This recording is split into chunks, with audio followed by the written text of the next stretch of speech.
We're going to give news they want to hear. There's a voice there that needs to be heard. I think there's a chance here for a diversity of opinion to be expressed, which you don't find elsewhere. It's really exciting. We don't hold back. We're free to say how decisions that are taken here affect us all around the country. Only on GB News, the People's Channel, Britain's news channel. Join us every night on GB News at 11 p.m. for Headliners, which is 3 top comedians going through the next day's news stories, which is exactly what you need, because when the establishment has gone crazy, you need some craziness to make sense of it. Headliners. You don't have to bother reading the newspaper. We've got it covered for you. Every night at 11 p.m. and repeated every morning at 5 a.m. We won't send you to sleep like some of the other paper review shows out there. So join us 11 p.m. every night on GB News. The People's Channel, Britain's news channel.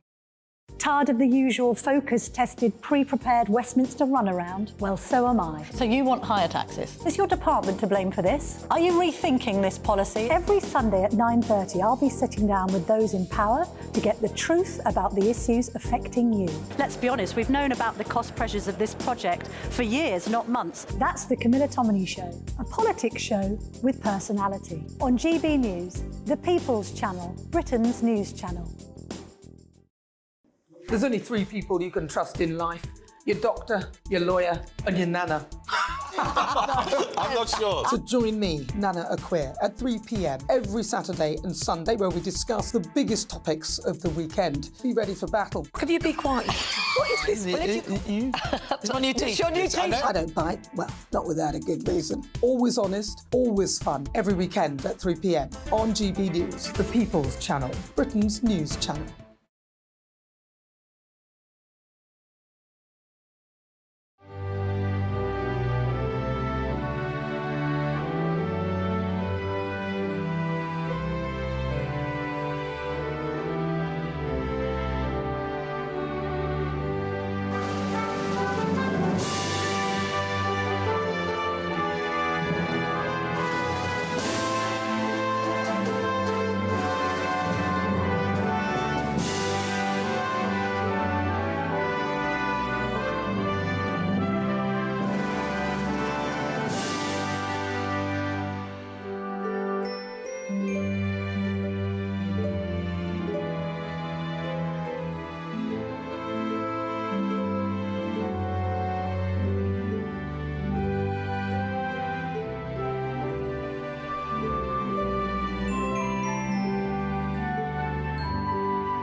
Hello, very good to see you. 6 o'clock on the dot. It is Thursday, the 23rd of November, wherever you're watching, wherever you're listening.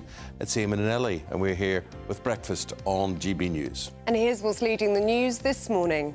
The biggest tax cuts in 80 years as Jeremy Hunt seeks to get the economy back on track and ease your tax burden. We'll be breaking it all down shortly to see what it means for you. If anything. Another tragedy in the Channel overnight. A migrant boat crammed with 60 asylum seekers capsized as they attempted to cross. Despite a truce being reached between Israel and Hamas, senior Israeli officials are now warning of delays to the hostage swaps until tomorrow. We'll be crossing to Tel Aviv in just a moment to get all the latest. And the stalwart of science fiction on TV, Doctor Who. 60 years old. We'll be paying a special tribute later on in the programme, and what we're interested in you is telling us what you remember most about the series, because we're going to be joined by one of the Doctor's longest serving companions, as Fraser Hines, to reflect on the whole legacy. So Paul and I were sitting here talking about what Doctor Who meant for us, and we're very impressed with the music and the special effects, that sort of thing. It was terrifying. Yeah. When we look at it now, though, I think of what I saw when I was a kid, and I was like, oh, look at this, and you think, well, look, it's a piece of string. And Yes, but as you say, the sound effects were very, very good, and it was the BBC... radiophonic... Workshop. They got a credit at the end of the... Yeah, Ron Grainer was the name of the guy. And he was the guy that did the doodle-doo, doodle-doo, doodle-doo. It's eerie, isn't it? Yeah, that's it. Yeah. Scary stuff. That was actually better than I thought it was going to be. You think so? Yeah. I think maybe you'd think it was rehearsed for a moment, wouldn't you? Well, I was 4, I realised, when Doctor Who first came on telly, and therefore it was going to scare you. And it was shot in black and white, and the first Doctor was a man called William Hartnell, who really was very atmospheric. Yeah, very old and doctory. Yeah. And he had amazing hair. I mean, as if he's gone and had a blow dry. Oh, yeah. It was all volume out there. Yeah. The way Isabel turns up some mornings, you know, you think, what happened to her? This hair's all over the place. You're not like you. No, but that's what I look like. Did you know Peter Purvis from Blue Peter? He was also a doctor's assistant once. Really? Yeah, Peter Purvis was. Yeah, There's been some great ones over time, hasn't there? There's Mm. David Tennant for me, but let us know what yours is. GBNews@GBNews. I think David Tennant was very, very good. Most popular one, apparently. Is that right? Doesn't surprise me. That's why he's back again. And then there's who's the guy? Matt Smith. Matt Smith. I think he was very good I forgot too. about him. He was very good as well.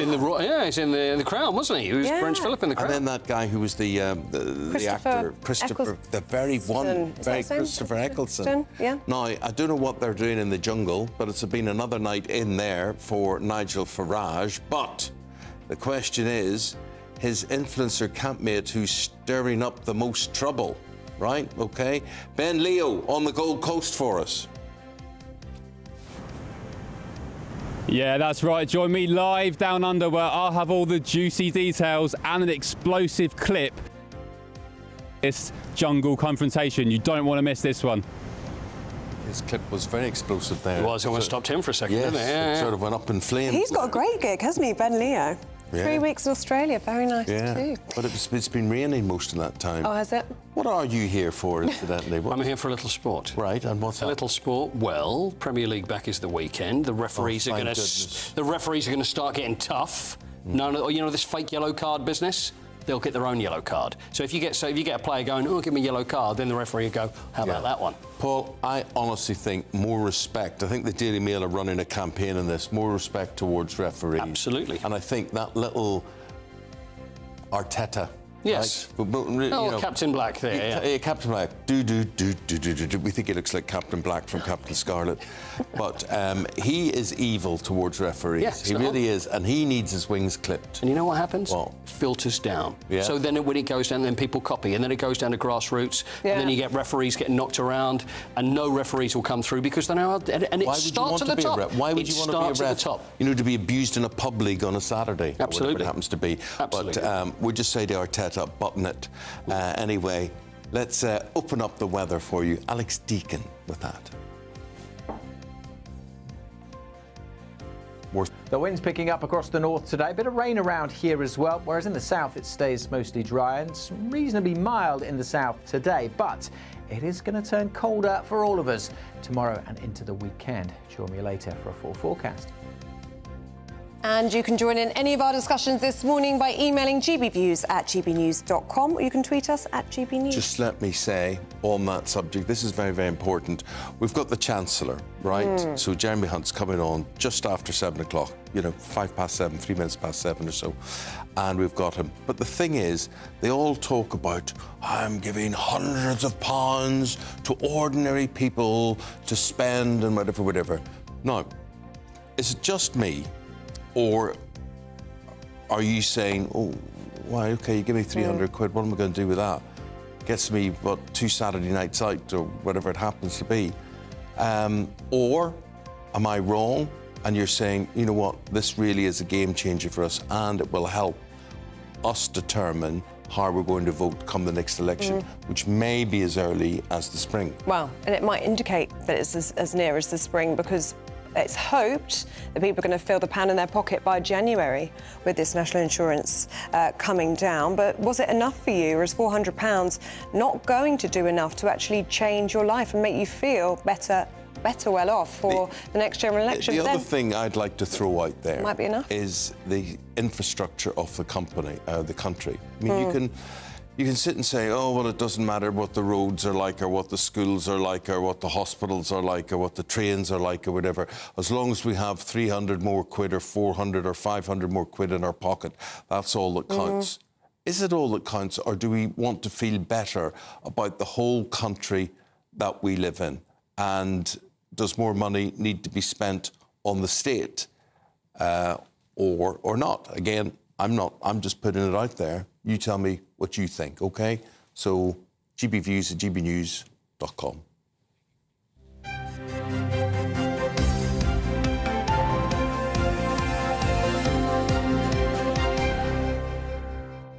Now, as we were just saying, the autumn statement yesterday, the state pension is going up, businesses' taxes are coming down, benefits will be boosted and national insurance has been slashed to 10%. Just some of the measures that were announced by the Chancellor. So he struck...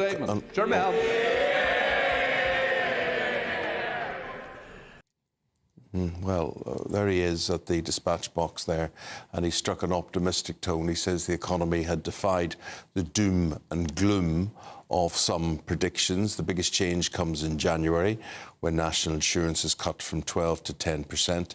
Pip Thompson with the details. Christmas is coming. Are our pockets getting fat? Or did the Chancellor's autumn statement fall, well, a bit flat? All money's good in your pocket. It would have been nice to have had a little bit more, but anything is better than nothing. The prices are going up, all of the toys, sweets, food, everything is going up. So unless they get an increase in the benefits now, or wages now, the problem is going to be manifest itself in January time when they've overspent at Christmas. Finally, good to hear some good news for once. You know, it's always been negative news. You know, taxes rising, inflation's increasing. So for once to hear that it's getting frozen, it's coming down, it's good. Don't think it's going to make an awful lot of difference. It's definitely not going to make a difference to Christmas because it's all happening here in April. And I think the people need something because it's just been a terrible year. Some of the main takeaways from the autumn statement. The national insurance rate cut from 12 to 10%, saving millions of you £450 every year. Alcohol duty frozen until next August. Universal credit and other benefits rising by 6.7%, meaning an average rise of £470 a year for millions of households. And the pensions triple lock increased by 8.5% to £221 a week from April. In all, a total of 110 measures to help grow the economy. But is it enough to grow Tory fortunes at the next election, especially when recent polling suggests they're trailing some 20 points behind Labour? What has been laid bare today is the full scale of the damage that this government has done to our economy over 13 years. Yeah. And nothing that has been announced today will remotely compensate. Many claim it's the economy rather than migration which will decide the next election. Inflation's now falling, down to 4.7%, but prices are still rising. Our weekly shop costs a whopping 30% more compared to 2 years ago. And very limited economic growth is expected in the run-up to the next general election. We will feel an immediate effect on our pay packets in January when the national insurance cut happens, but the amount of income tax we're paying, certainly within a year or two, will be a lot higher than it would have been had thresholds and allowances risen in line with prices as they normally do. An autumn statement for a country that has turned a corner. It all sounds like some early Christmas cheer, but are you convinced? Well, you might have less time than you thought to decide, because rumours are swirling that a May election could be on the cards. Pip Thompson, GB News. Well, let's speak now to the former Bank of England and Treasury advisor, Dr. Roger Gewald. Very good to see you this morning, Doctor. Thank you for your company. What did you make of what you heard yesterday? I think that with all of the bad judgment calls, scandals and the rest over the last 13 years, I'm afraid that yesterday's decision by the government is very possibly the proverbial straw, the proverbial nail in the coffin. It just shows the absolute disregard and out of touchness that this government has for the ordinary Brit.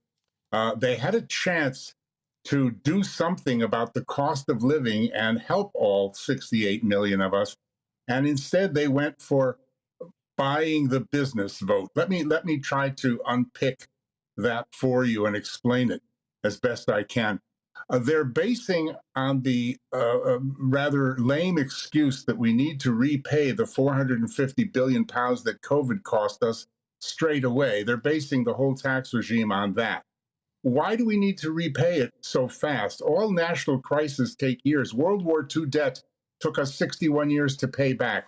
So that's a very lame excuse, but they've used that to keep taxing us and building up a war chest. And I believe that the 50 billion pounds that's going to be in that chest has mainly been used to buy business votes so that business doesn't defect the Tories in disgust after the 13 years and go to Labour. And they think Labour won't be able to match that. It's hugely cynical and narcissistic, and the British public gets screwed in the end. What will the British public get out of this? Well, you know, people talk about, oh, yes, you know, come January, we're going to be so grateful. You'll see it in your pay packets and whatever.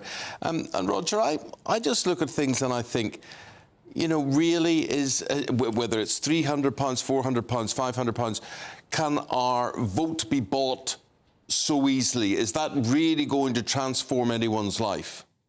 No, absolutely. And it's incredible that they can still keep gaslighting us, Eamonn, telling us how wonderful we're doing and how much they're helping us. I mean, each of the figures that Pip just cited, think about it, it's 30 quid a month. That's it. That's all we're getting. And the tax burden is massive.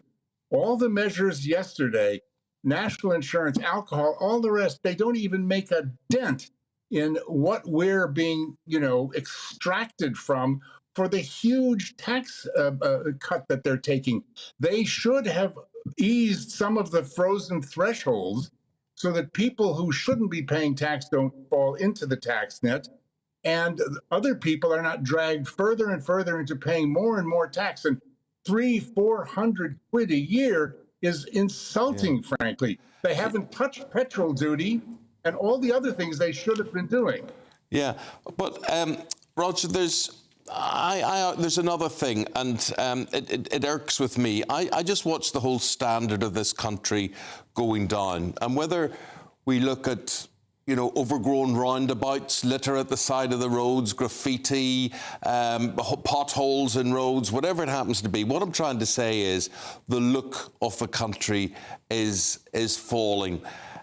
Should we care about infrastructure? Should we care about whether our schools are falling down, or just as long as our kids are taught that's okay? Should we care if there's a settlement with nurses and doctors or train drivers or not?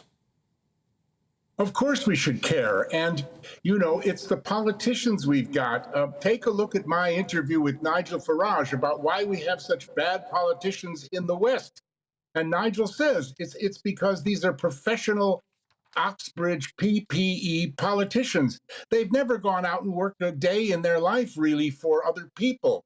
They're all about their careers, and the decisions they make are to keep themselves in office. We're in a real pickle because Labour and all the other parties haven't even attacked the Tories for this ridiculous budget autumn statement yesterday. So, of course, we need infrastructure. I'm going to put that to the Chancellor. I'm going to say that you, former economic advisor to the Bank of England and the UK Treasury, says that this was a ridiculous budget. Absolutely. And you can also quote me on what I've been saying for over a year since the first interest rate rise, that the 14 interest rate rises are also ridiculous because we have non-consumer driven inflation.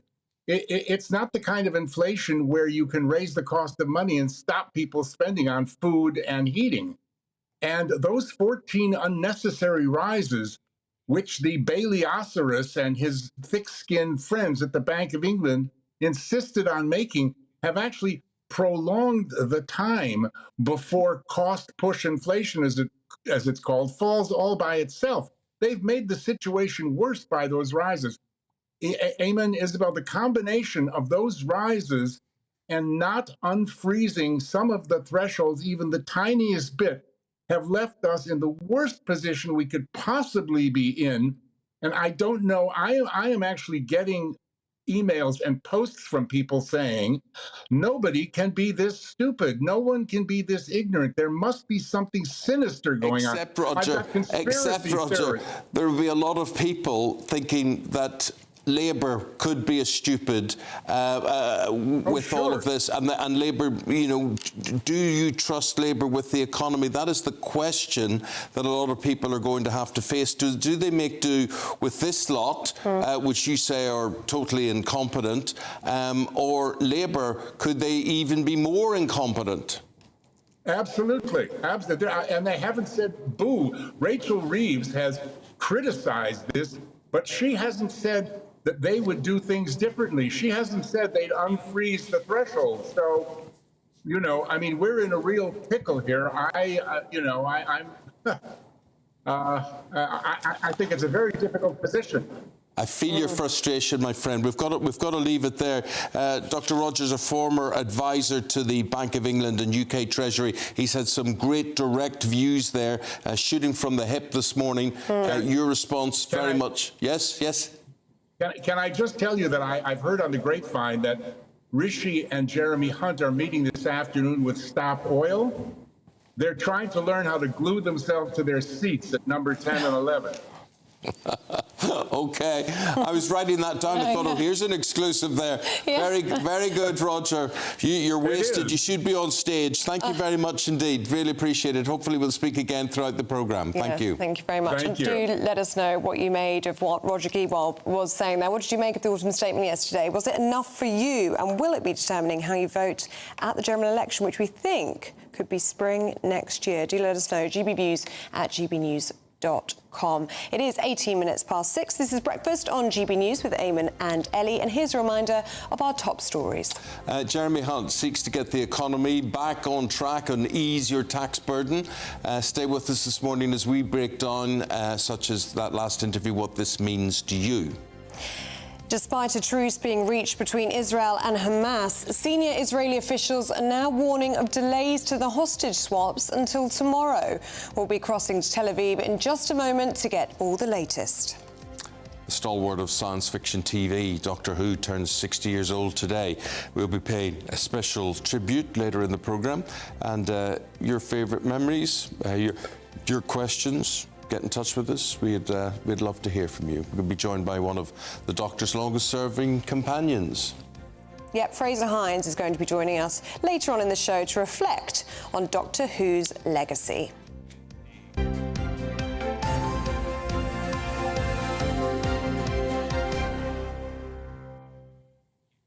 Now, 2 migrants are reported dead after a boat carrying 60 asylum seekers capsized while attempting to cross the Channel yesterday. It comes as the country awaits the latest legal migration figures set to be released later this morning. Net migration could reach as high as 700,000 as MPs on the right of the Conservative Party lose patience with the government.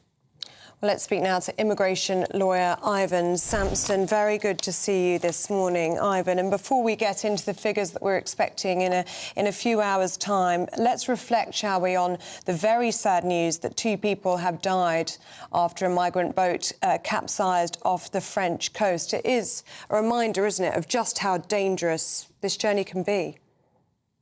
Indeed. What's really worrying is that the Home Office policy, the insistence on catching these traffickers, and yet not a single trafficker has been prosecuted by the government. Nobody's been caught, nobody's been prosecuted, and nobody's been put to jail. And I'm afraid this tragic loss of life, unfortunately, will continue so long as those boats keep coming across the channel. Yeah, very distressing news. I mean, looking at the report here, it looks as though 60 people were crammed onto a very small boat, and it's reported at this stage that it is a woman and a man in their 30s that are said to have drowned. So it is the focus again on the human traffickers who are packing people into boats that are simply not seaworthy. Indeed. And we have an international duty to rescue people, so do the French. And we must obviously continue to do that. But it's a tragedy that we're going to be repeated time and time again, I'm afraid, so long as we don't have a proper policy for accepting asylum seekers from France. How do we fix this, Ivan? How do we stop people dying in the Channel? You're talking there about needing safe and legal routes. What would you like to see? Well, I heard one of your colleagues, Bev Turner, was asked the same question, and she came up with some brilliant ideas, which I've been also hammering on about for the past year or so. There's a combination of two things. We need a treaty with the European Union for them to properly accept those who are refused asylum here or not genuine asylum seekers to be sent back to France. That's the first thing. The second thing we need is safe legal routes. And there's no reason why a person has to be in the UK to claim asylum. It can all be done online. They don't need to physically be here. At the moment, the way the law stands is under the Refugee Convention, you physically have to be on UK soil to claim asylum. That can be amended. That doesn't need to be, which is forcing people to physically come here. If there are places around Europe where you can claim asylum and a centralized system of asylum applications, and where asylum seekers then dispersed evenly throughout the West. Everyone has to take their fair share of the asylum burden. No one country should be allowed to shoulder that burden. Take Jordan and Pakistan has 1 million asylum seekers. That surely is not right. That country obviously can't cope. We have a fraction of the asylum seekers other countries are taking on. And in the EU, I think we're 17th on the list of the number of asylum seekers that we take annually. Ivan Sampson is an immigration lawyer. Ivan, thank you very much indeed for your opinions. Those official figures out later this morning, and we will bring those to you as and when we get them. 9:30, we're expecting them. Now to the Middle East, and cold water has been poured today on the positive news of a 4-day truce agreed between Israel and Hamas. Israeli and the United States officials have warned this truce agreement and hostage swap won't start until at least tomorrow, thwarting the hopes of many families. This comes as Israel has continued its ground and air assault, and the Israeli Prime Minister again vowing to achieve absolute victory over Hamas. So what will this delay mean for hostages in Gaza and the fighting that is going on there? Let's talk to Yotam Confino, journalist there in Tel Aviv, this morning. How do you assess this and where we're at with this? Well, we're hearing certain things from Israeli officials who are calling this administrative issues, logistical details that need to be finalized. So they're downplaying the fact that this has been delayed. It's almost as if this was expected to be delayed. And we hear from the United States also that it absolutely expects the deal to go through, but it will be Friday. And Qatar is saying that within the coming hours, it will announce when the deal is going to be set into motion. But of course, a lot of frustration in Israel, especially among the families, many of whom haven't received any news about whether their loved ones are even on the list of hostages to be released. And when will those families find out if their loved one is on that list? Only 50 are going to be released, but there are, we understand, 240 people being held. It must be a desperate wait for them. It's a horrendous wait. We expect that they will be notified at the very last minute. And the reason being that Israel knows that it's about to make a deal with the devil, so to say. It's like making a deal with Al-Qaeda. So everything can fall through at the very last minute. So in order not to give the families false hope, it will only notify them at the very, very last minute when they know for sure that their loved ones are going to be included in this batch of people who are being released. And we have to remember, it's not 50 people all at once. It's 12 the first 24 hours, then 12, and then 12 until you reach 50. So again, a lot can go wrong here. It's an ongoing situation. The war is not over. It's, as we speak, Israeli military are operating in Gaza, and rockets are being fired from Gaza at Israel. Well, keep us posted, Yotam. Lovely talking to you again. Thank you very much indeed. With that, we'll go to the break. We should just say to you, the Chancellor on after 7 o'clock. The budget, what did you think of it? What would you like to say to him? What difference has it made to your life? GBviews at gbnews.com, or you can tweet at GBnews. Get in touch with us and we will relay that to him just after 7 o'clock.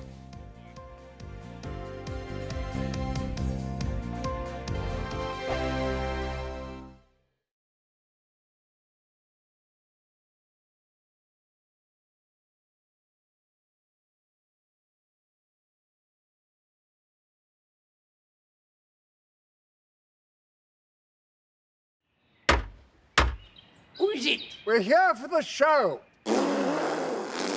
Welcome to the Dinosaur Hour with me, John Cleese. I was married to a therapist. And you survived? I thought we were getting Hugh Laurie. Second best.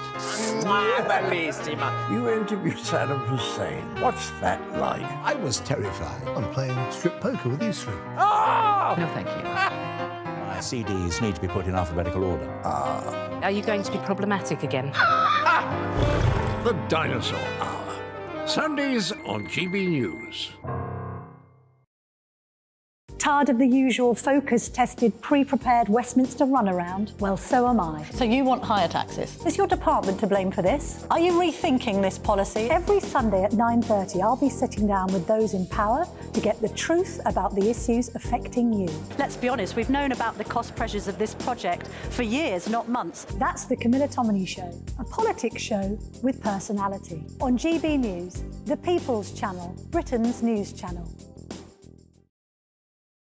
I think the most exciting bit for me is talking to people. People who I think are ignored often by the major news channels. We're going to give news they want to hear. There's a voice there that needs to be heard. I think there's a chance here for a diversity of opinion to be expressed, which you don't find elsewhere. It's really exciting. We don't hold back. We're free to say how decisions that are taken here affect us all around the country. Only on GB News, the People's Channel, Britain's news channel.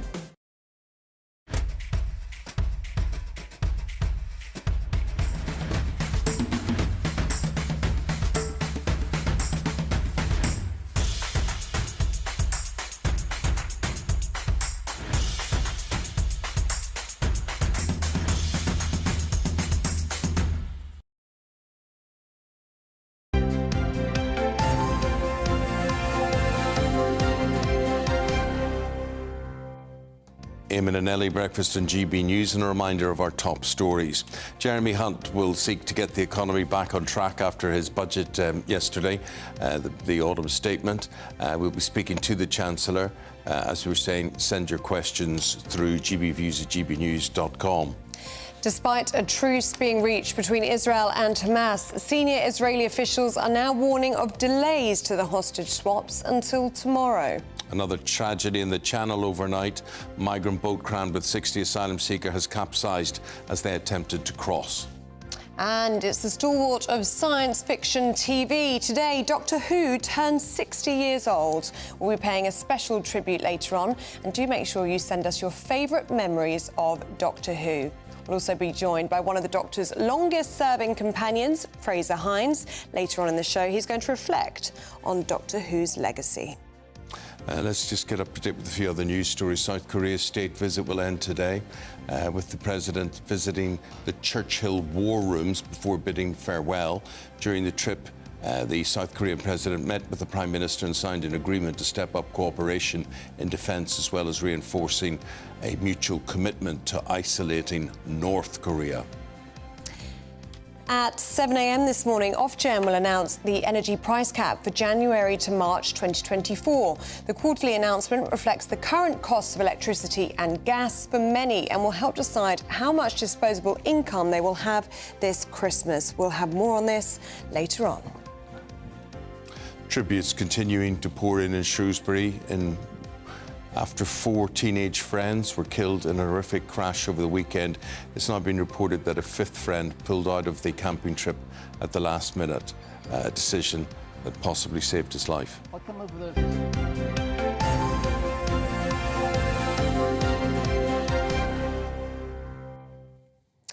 Now, Nigel Farage's time in the Australian jungle continues, and as ever, we are keeping a very close eye on all the action. Last night, it was TikTok influencer Nella Rose again stirring up trouble among the campmates. Well, GB News reporter Ben Leo is in the Gold Coast for us now, and he joins us this morning. Very good to see you, Ben. So Nella Rose, again, causing chaos in the jungle. Fill us in. Yeah, another explosive show last night. Nigel Farage's second rumble in the jungle. He was confronted by Nella Rose, the YouTuber, over his stance on immigration. This comes just days after Fred Sirieix did the same thing. Nella lambasted him and said, Why do all black people hate you? This is the moment. Take a look. Okay, so that seems we're going to get everything out in the open. Let's get everything out in the open. Right. So sorry, all the tea is coming out now. So basically... But this is what I was saying to you. Apparently you're anti-immigrants. Who told you that? Oh, the internet. Well, there we are, then. It must be true. It must be true. It must be. It must be true. OK, but then why don't black people like you? You'd be amazed they do. You'd be amazed. Nigel! If you came with me...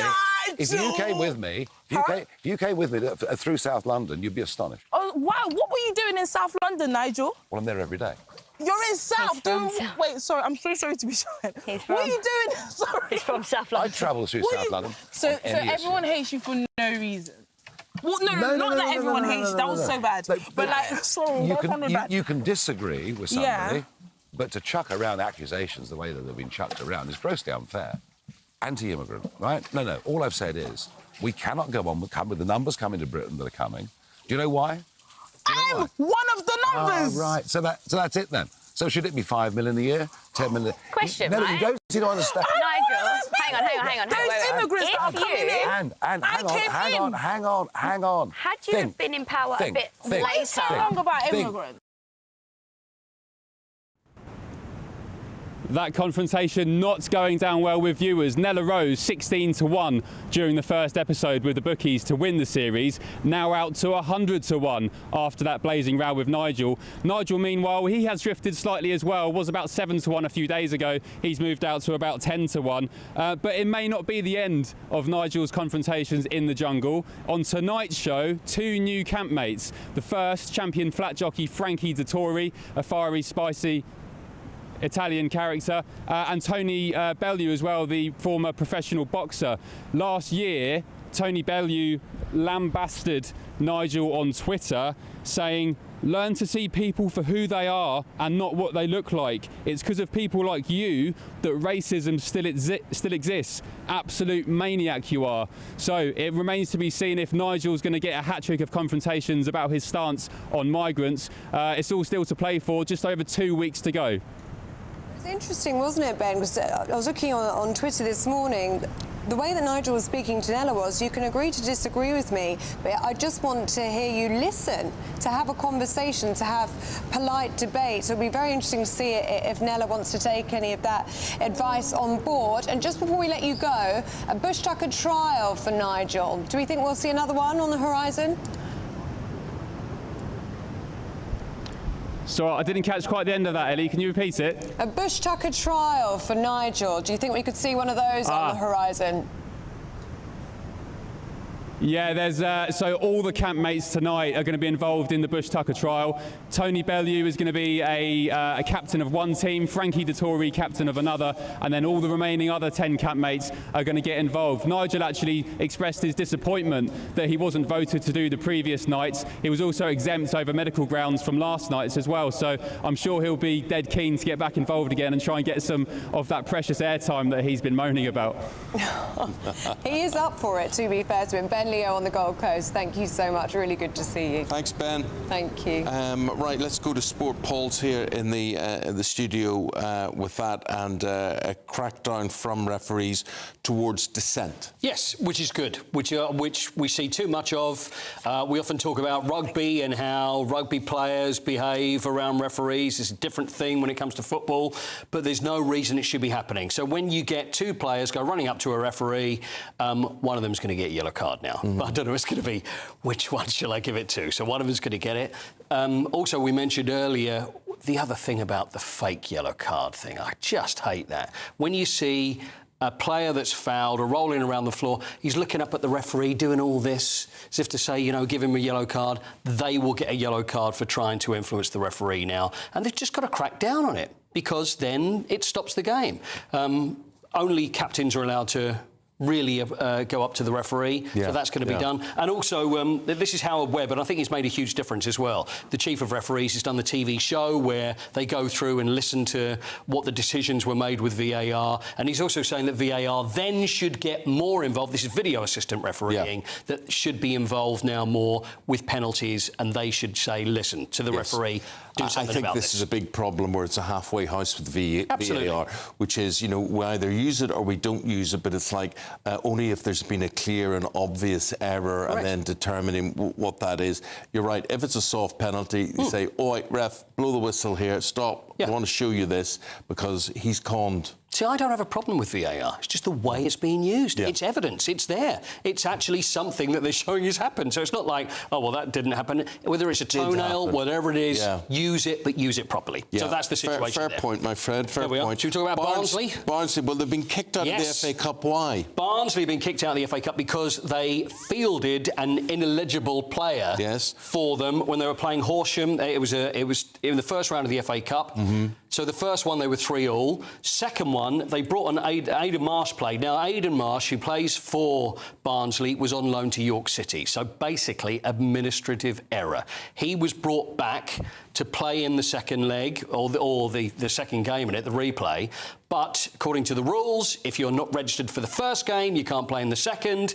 So that means they've been kicked out. And they haven't kicked up a stink about it. They haven't said, oh, this is unfair. They've apologised and said, look, we're really sorry and it's not good enough. Clubs have an official. It's usually the club secretary. That's right. Have you ever seen it? Yeah, who has to know all of these rules inside out and know when the club is applying them or not, as the case may be. So there we go. So apologising to the fans. Yeah, well, I'm sure they would. But there we are. What a way to go out of the cup to non-league Horsham. In the Davis Cup. Horsham could go all the way now. No. Can you not think? No. All the way to the cup final. All the way where? All the way, to the next round. All the way to the service station, cafe or whatever it is. Listen, that's about it. It's the magic of the FA Cup. Don't let it down. Who knows what they could manage? Where is Horsham? Is Horsham in Surrey, isn't it? I think it's in Surrey. It's your way, isn't it? I think I know it in the... I see a signpost up there for it. Well, if they get a home draw. It's a nice little trip for you. It's easy to go to Old Trafford, my friend. Well, that's very true. Should we talk about Davis Cup? Yes. Now, Davis Cup today. Davis Cup, which is the premier tennis team tournament. And it's Britain will play Serbia today. Or I could say Britain will be playing Novak Djokovic today, which is probably not the easiest thing. There's Novak. We know what he's like. You know, the greatest tennis player, I think, of all time, arguably. And I would argue with anybody about that. Britain won the Davis Cup in 2015. So the way it works is a best-of-3 tie, 2 singles, and then a deciding doubles. Now, they've got Cameron Norrie, who's our best player in the side. Well, he's going to be playing Novak. So he's going to be playing Novak Djokovic. You've got Jack Draper against Laszlo Djere. Well, I don't know whether you want to put your best player against Djokovic because then you think, well, what's the chance of beating him? But then, if it's 1-1, then it will go to the doubles and then Novak Djokovic is going to be playing in that. So I imagine Neil Skupski and Joe Salisbury will play just Novak Djokovic with probably 2 rackets. So, but no Andy Murray? No Andy Murray, unfortunately, no. And but he's out of that. But it's going to be very tricky, but mainly because of Novak. But it all takes place today, and that's in Spain. In Malaga. How lovely to see that nice weather. Yeah, lovely. Awesome, when Paul comes back, we're going to be talking about, I mean, Jeremy Hunt, he makes his autumn statement yesterday, stands up in the House and he delivers that. We're going to talk about what a Ghanaian MP talked about in his budget statement. And Harry Maguire. Harry Maguire featured, but the saga goes on. We'll tell you what it is at 7:20. And I tell you what, though, one other quick one, and that I'll talk about at 7 o'clock, is that Britain are new world champions in litter picking up. It's a sport. Well, not right my way, they're not. Well, they're in Japan at the moment, but I'll send them round to you. Litter picking up? Litter, yeah, they go around. It's a sport. 21 countries took part in this in Tokyo yesterday, and Great Britain are the world champions. I think it's great that people do it, but I think it's a tragedy that they have to do it. And I just think, as we would say in Belfast, there are some dirty bastes out there. There really are. I think they sent the Wombles over to represent us, by the way. Yes, that's a good point. That'd be good, That's a good point. Litter. They need to come home and work on our motorways next. Right, we've got the headline makers. We're doing that right after this break. Please do not go away.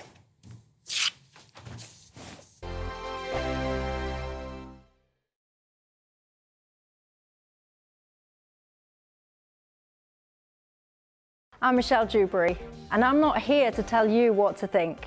I'd much rather hear what you have to say. So, send in your opinions to gbviews@gbnews.com. Keep them clean, and you never know, I might read them out. With my panel here on Jubes & Co, we debate, we get stuck into the issues of the day on a show where all views are welcome, especially yours. GB News, the People's Channel, Britain's news channel. I think the most exciting bit for me is talking to people. People who I think are ignored often by the major news channels. We're going to give news they want to hear. There's a voice there that needs to be heard. I think there's a chance here for a diversity of opinion to be expressed, which you don't find elsewhere. It's really exciting. We don't hold back. We're free to say how decisions that are taken here affect us all around the country. Only on GB News, the People's Channel, Britain's news channel. Join us every night on GB News at 11 p.m. for Headliners, which is 3 top comedians going through the next day's news stories, which is exactly what you need, because when the establishment has gone crazy, you need some craziness to make sense of it. Headliners. You don't have to bother reading the newspaper. We've got it covered for you. Every night at 11 p.m. and repeated every morning at 5 a.m. We won't send you to sleep like some of the other paper review shows out there. So join us 11 p.m. every night on GB News. The People's Channel, Britain's news channel. There's only 3 people you can trust in life. Your doctor, your lawyer, and your nana.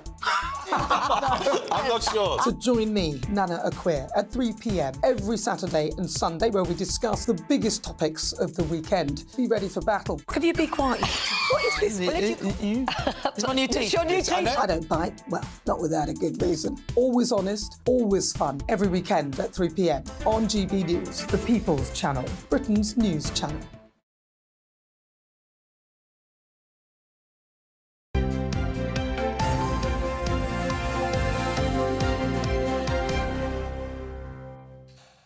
Good morning, it's 6:43 and it's Headline Makers time. And today we are joined by former Liberal Democrat Minister Norman Baker and journalist and author Ella Whelan. Very good to see you both this morning. And Norman, let's start with the big story today, which is, of course, the autumn statement and the fallout from all of that. What did you make of what you heard yesterday? Well, we've got an illusionist in number 11 because the papers are full of all this money being given away. Actually, it's not true.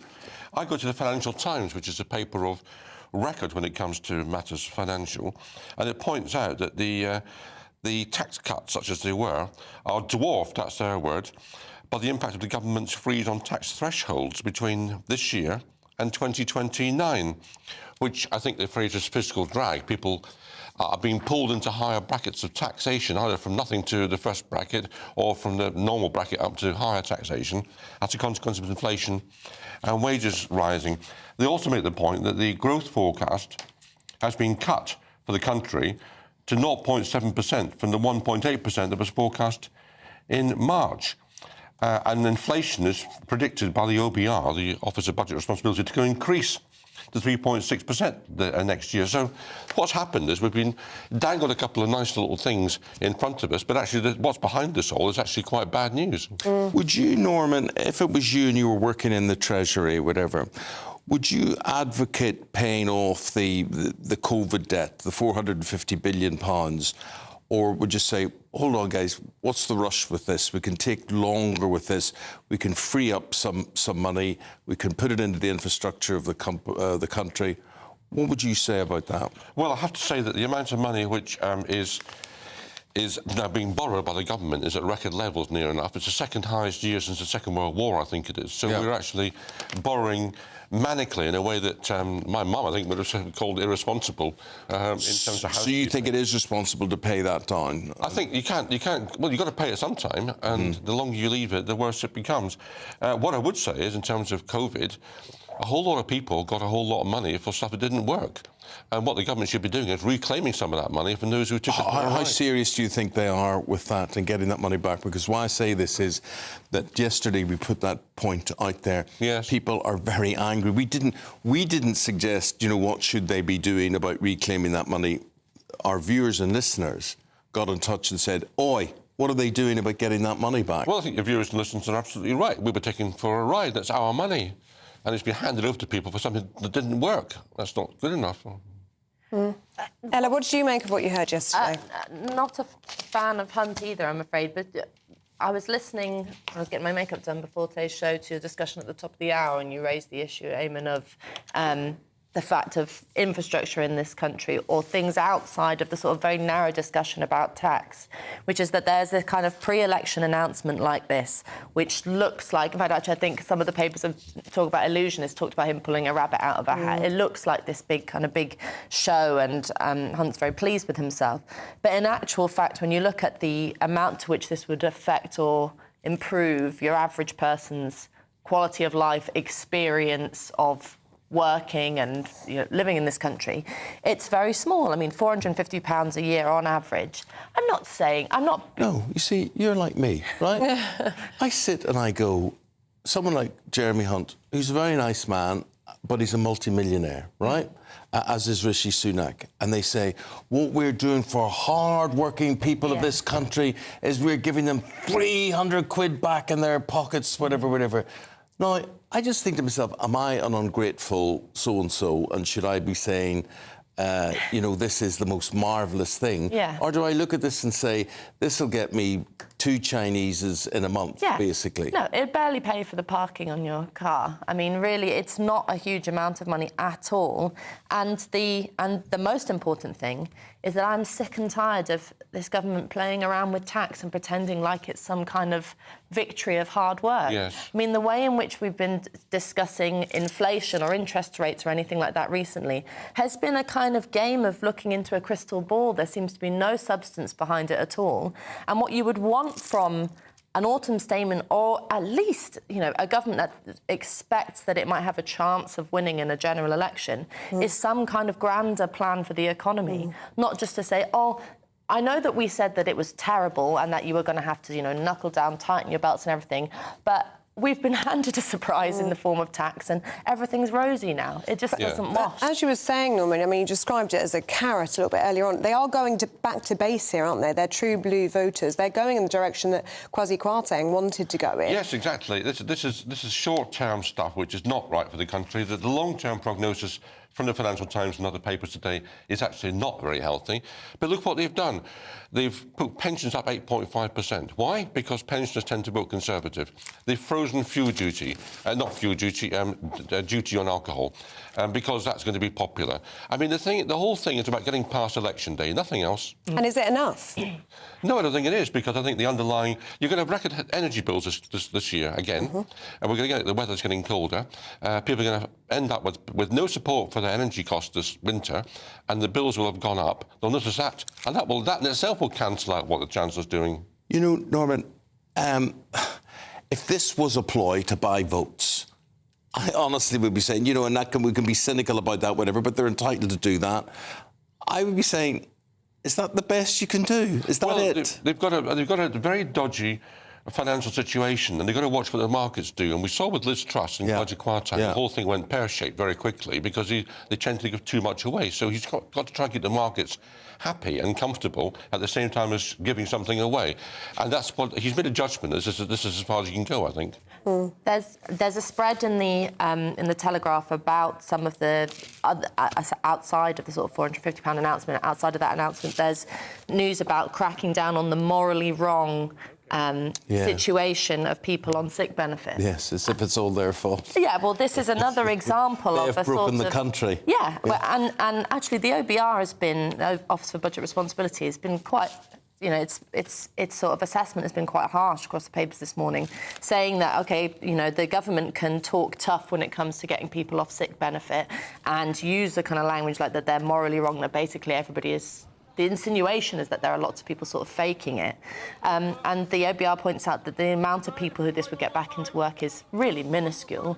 And also you have a sort of, you've got a situation in which not that many years ago, a government encouraged people to go off work sick, I'm talking about the pandemic years, and changed pronounced the idea that you would not be working because you had long COVID or whatever it was, and sort of normalised that, and has now turned around and started whipping people.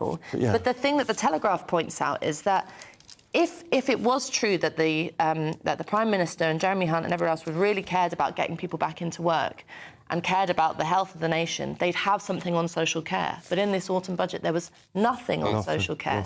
And you've obviously got a lot of people who are looking after parents or whoever who have to quit their full-time jobs to do that care. So how about something for them? Complicated. Morally wrong was a phrase used just then. I'll tell you what's morally wrong. What's morally wrong is people who are very rich in this country paying almost no tax. That's what's morally wrong. So the government should be actually making sure that loopholes in the tax regime are closed, and people who well can afford to do so should pay their taxes properly. Yeah. Like Norman, here is one. Here's a moral conundrum. I think it is anyway. The Times reporting from the Conservative MP Lee Anderson that Channel migrants should be sent to where? Orkney, apparently. Orkney Islands. Orkney Islands. Right. So why are we sending people to Rwanda and not Orkney? Well, do you know, this is insulting, isn't it? Just the idea of picking somewhere in Britain to send people, and it just reinforces the view north of the border that the Tories in the south don't care about Scotland. That's what that will do, that story. And it's just, you know, why should the Orkney Islands have to deal with this? I've got an idea. Well, let's send them all to Ashfield in Nottinghamshire, which is Lee Anderson's constituency. Let's put them all there. Yeah, so this gives the impression that Orkney would be a dumping ground because we don't care about Orkney and we don't care about migrants. We don't care about Orkney, we don't care about Scotland, we don't care about migrants. Let's get rid of them up there. That's what this story says, and it will be very bad news for the Tories north of the border. And as I say, let's put them all in Ashfield. That's what he wants to pull somewhere out of the hat. That's his constituency. Let's put them all there. What do you think will happen now? I mean, of course, the Supreme Court has ruled that Rwanda scheme is unlawful. Rishi Sunak vowing that he's going to push through emergency legislation to push through that plan. But the essence is there isn't a plan B, is there? And it is one of his 5 main pledges to stop the boats. Completely doubling down on it, refusing to admit that it's neither workable sort of practically, nor also that politically it's... I actually think the Lee Anderson sort of blabbermouth intervention in relation to Orkney is sort of helpful, because what it highlights is the Rwanda plan argument has got hung up for a very long time about the question of human rights abuses, which is a significant part of that debate. It's not to be ignored. But actually, for me, the bigger problem with the Rwanda plan was that you were just outsourcing, dumping your immigration problem to somewhere else. Yeah. And obviously that would be the case if it was in Orkney rather than Rwanda. What the government has to look at is the sort of boring day-to-day aspects of its asylum and immigration system, that the fundamentals aren't working, and just having some kind of headline plan isn't going to do anything. Now, on the subject of boring, let's does work come into that category? Because there's been a big work upset, obviously, since COVID, and people wanting to work from home and whatever. And it appears now, Norman, that a fifth of people choose work to have a doze. Yes, well, this is in the Daily Star, so it must be correct, obviously.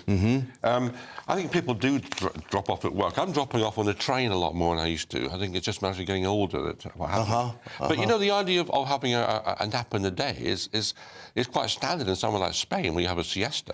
Do you know, mate, very European. Yeah. And I've spent my life, obviously, you know, not even controlling it, but just nodding off during the day because of the hours that we do. But I don't know about you, Ellie, but it makes me feel worse. Oh, yeah, it makes you feel groggy, doesn't it? Well, I don't know. I mean, I think the idea of being able to take a 10-minute nap and waking up, I find quite refreshing. I couldn't do 10 minutes. I couldn't do 10 minutes. You need a good hour and a half. Exactly. Absolutely. 10 minutes, what's the point? No. I think we should be a bit more European about it and admit the fact that, especially if you're getting up early, then you need that sort of... after lunch, coming it's into a the terrible workplace time. and somebody sleeping at their desk, you know. I have been to an office that have had sleep pods. Actually you can actually say, right, I need half an hour out, I'm off to my sleep pod, or you book the sleep pod, or you can do that. You know. I find that makes me, that's quite dystopian, I think. Yeah. There's a delineation should be between home life and work life. Well, listen, work life draws to a close here for you too. I see you back in 40 minutes or so. Thank you for that. Very, very shortly, we've got the Chancellor, Jeremy Hunt, speaking to him live. Here's your weather. Good morning, I'm Alex Deakin. This is your latest weather update from the Met Office for GB News. Bit of rain around across the north today. It's also pretty blustery. Most places dry further south, but we're all going to be turning colder by tomorrow.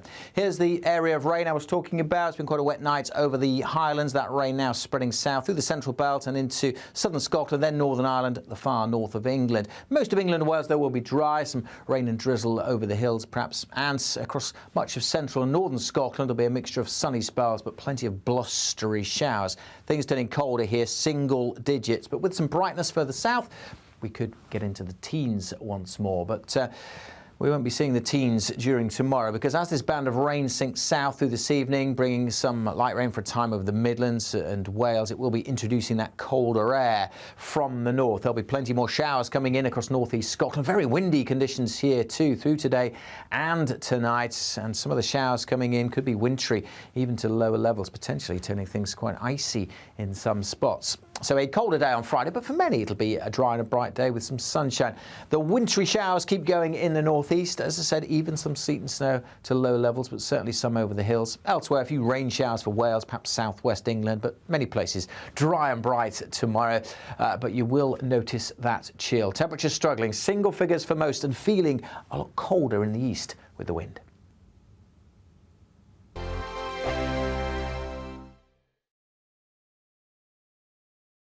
GB News, unlike other broadcasters, isn't obsessed with the London-Westminster bubble. We think there's a nation beyond the M25, and that's why we talk about the issues that matter across the land. Join me on State of the Nation, 8 to 9 o'clock, Monday to Thursday, on GB News. Daisy's listening, and you should too. Your weekend starts here with Friday Night Live with me, Mark Dolan, 8 till 9 on GB News. Big stories, big guests, and big laughs as we get you ready for a cracking weekend. That's Friday Night Live with Mark Dolan. Fridays 8 till 9 on GB News. Bring your own drinks. The admission's free. Good afternoon, Britain. Good afternoon, Britain. Join us, Tom and Emily, To find out what's happening in the heart of Westminster. and why it matters to you. Weekdays from midday, we bring you the most compelling stories from across the United Kingdom. And from your doorstep to our inbox. That's right, we want to hear from you. GB News, Britain's news channel. Wake up to the headlines with Headliners every morning at 5 a.m. We treat you to the day's biggest stories before anyone else, 7 days a week. You can catch up on everything you need to know before you've even had your kippers. Headliners every morning at 5 a.m. only on GB News, the People's Channel, Britain's news channel. Who is it? We're here for the show. Welcome to the Dinosaur Hour with me, John Cleese. I was married to a therapist. And you survived? I thought we were getting Hugh Laurie. Second best. You interviewed Saddam Hussein. What's that like? I was terrified. I'm playing strip poker with these three. No, thank you. My CDs need to be put in alphabetical order. Are you going to be problematic again? The Dinosaur Hour. Sundays on GB News.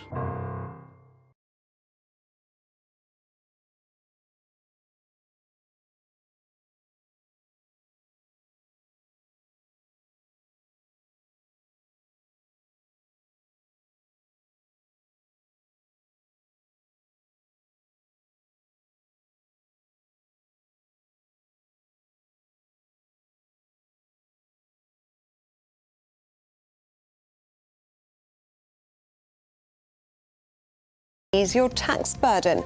We'll be speaking to the Chancellor himself in just a few moments. Another tragedy to report in the Channel last night. A migrant boat crammed with 60 asylum seekers capsized. It drowned 2, leaving others suffering from hypothermia. Despite a truce being reached between Israel and Hamas, senior Israeli officials are now warning of delays to the hostage swaps until possibly Friday. Later in the show, we'll be speaking to a former Hamas hostage. And a stalwart of science fiction TV. Today, Doctor Who turns 60 years of age, and we will be paying a special tribute in 20 minutes' time. So make sure you send us your observations, your memories, how it developed, and who was your favourite doctor, or indeed doctor's assistant, because... Yeah, we're going to be joined by one of the Doctor's longest-serving companions, Fraser Hines. He's going to be joining us later on in the show to reflect on Doctor Who's legacy. Right. Favourite doctor? I'm going Pertwee. John Pertwee or Tom Baker. Ooh, yes, hard to beat. And how long was Tom Baker's scarf? Because it was like... How long? Yeah. That's wide for it. Like yeah, very good choices there. Thank you very much. Very good. Thank you. I think David Tennant's very good. David Tennant's very good. I think Matt Smith was very, very good as well. Yes. And Hartnell originally. Spookily, I watched the first episode of Doctor Who last night, and Hartnell had the most magnificent blow dry. On his hair. They didn't even have those hair dryers back in the day.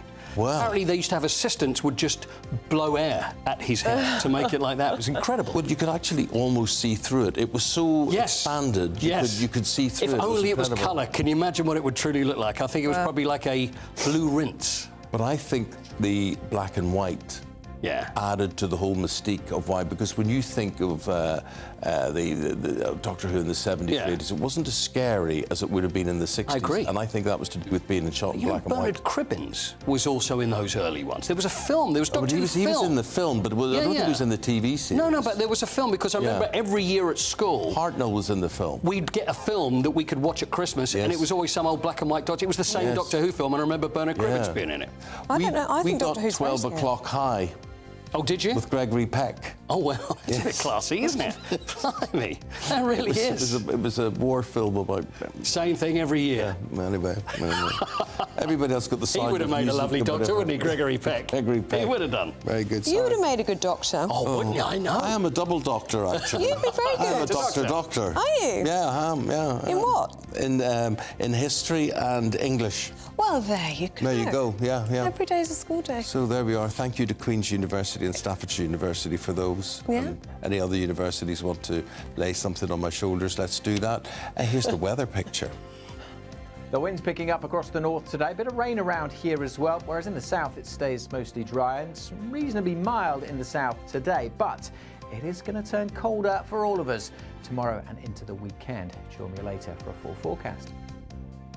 You know, we got so interested in Doctor Who we forgot to mention but you come in for the sport, don't you? I do come in for that. You know what? I literally do come in for the sport of this. That's the sport that I enjoy. I have a little sport. And by the way, I'm available for any doctorates as well. I just want to say that I'm available. Great Britain take on Serbia, or take on Novak Djokovic, I should say, in the Davis Cup. Harry Maguire and his influence on the Ghanaian government, and also Great Britain have won a world championship in Japan, and it's a Japanese sport right on their doorstep. We're very excited about it, and I'll tell you what it is. Wow, that's incredible. And the Harry Maguire situation, it's to do with the Ghanaian budget. It is to do with the Ghanaian So it's budget. very topical that we're You going to never be thought you'd hear that. topical. Did you? Harry Maguire. Harry Maguire. GBviews at gbnews.com, or you can tweet at GBnews with all your views and questions and opinions for the Chancellor, OK?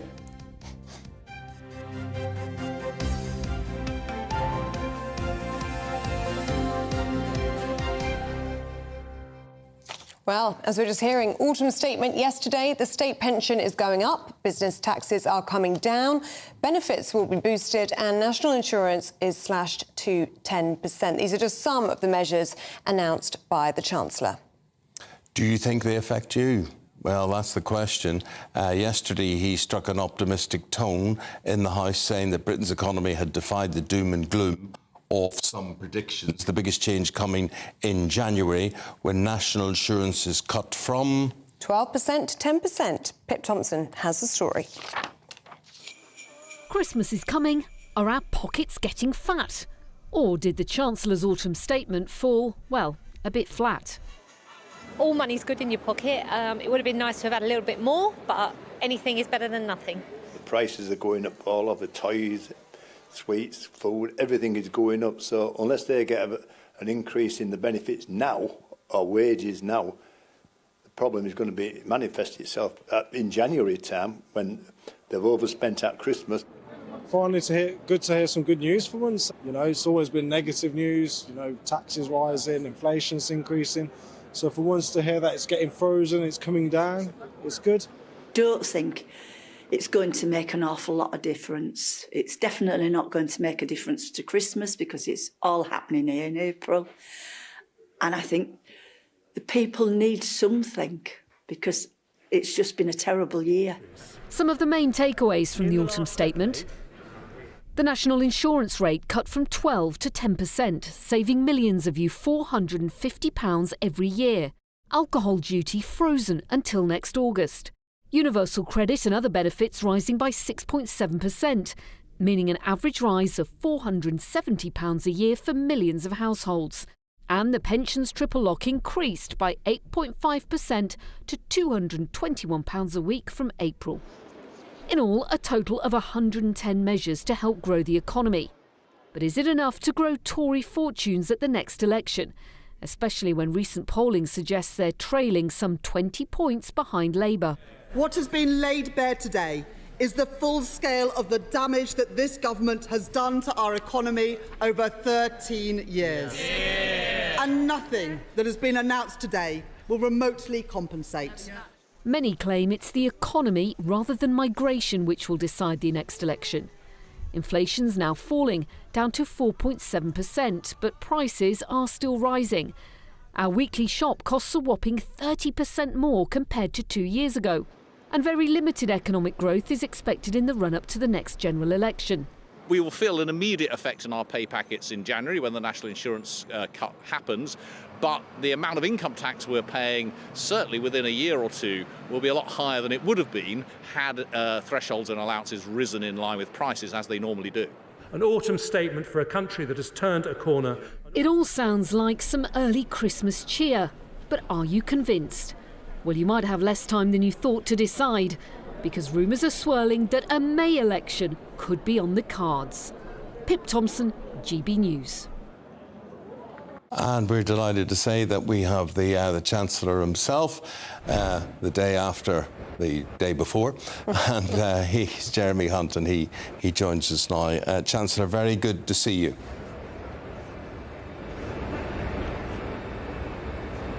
Morning, Eamonn. Morning, Ali. Well, very good to see you. I believe there's a bit of a delay on our line, so we will try and do our best with that. Chancellor, mixed reviews to what you announced.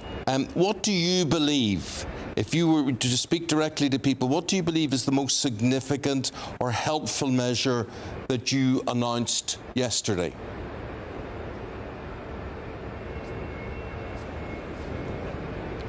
Well, I know people have been finding life very tough in a cost of living crisis, and a 2% reduction in national insurance from 12% to 10%, an average of £450 for someone on the average wage, average salary, that will make a difference.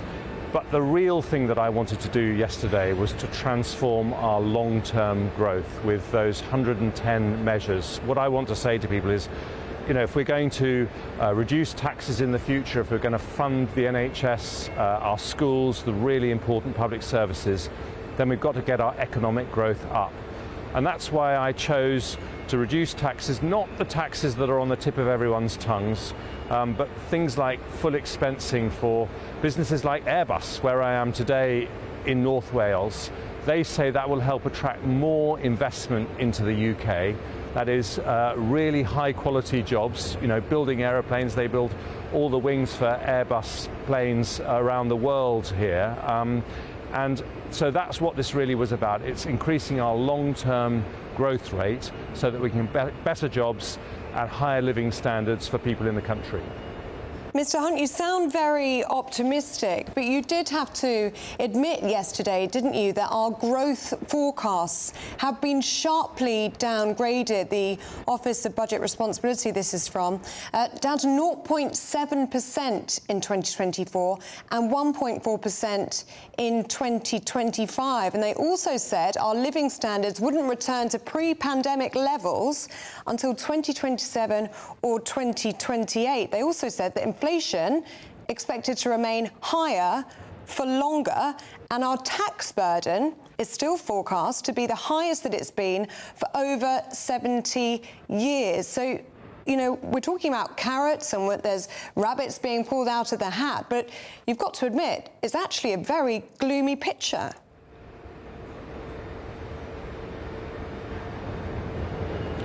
Well, first of all, I think it was right to help families through the pandemic with the furlough scheme that protected 9 million jobs. I think it was right to help families in a cost of living crisis, which is the biggest energy shock we've had since the 1970s.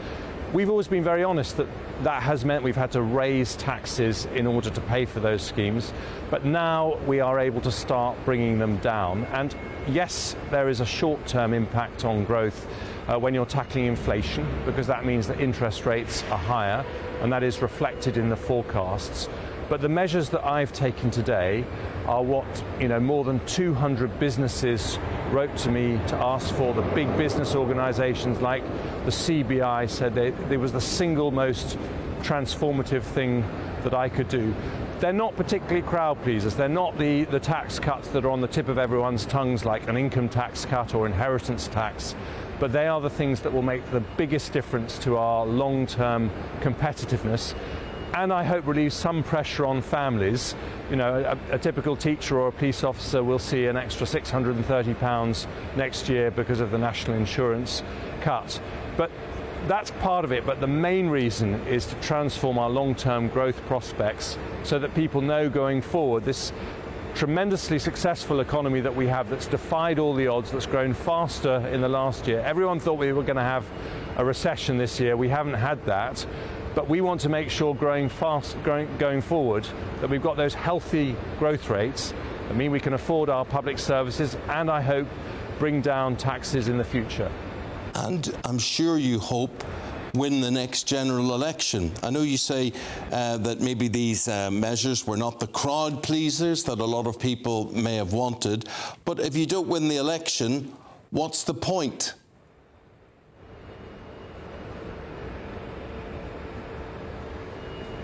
Well, all I will say is that I've no idea when the next election will be, but when it comes to elections, people do vote Conservative because they think that we are going to take the right decisions for the long term of the economy. They fundamentally trust us on the economy. And I think yesterday we saw a very clear dividing line. I don't want to use language that sounds too much like an economist, but we believe in supply-side measures that boost the competitiveness of firms, companies, businesses operating in Britain. That's the only long-term way to raise salaries and raise living standards.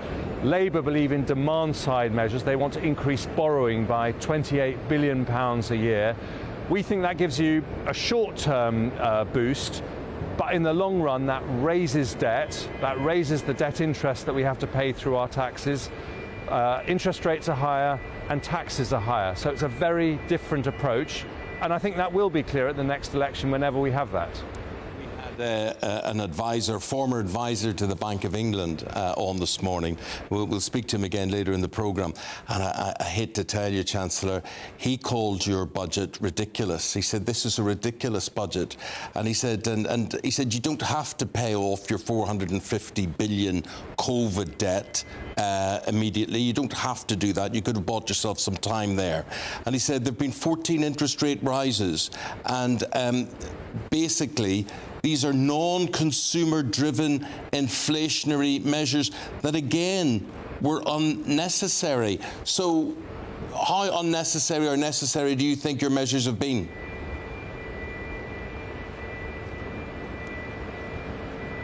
Well, frankly, I think someone who is an advisor to the Bank of England should know better.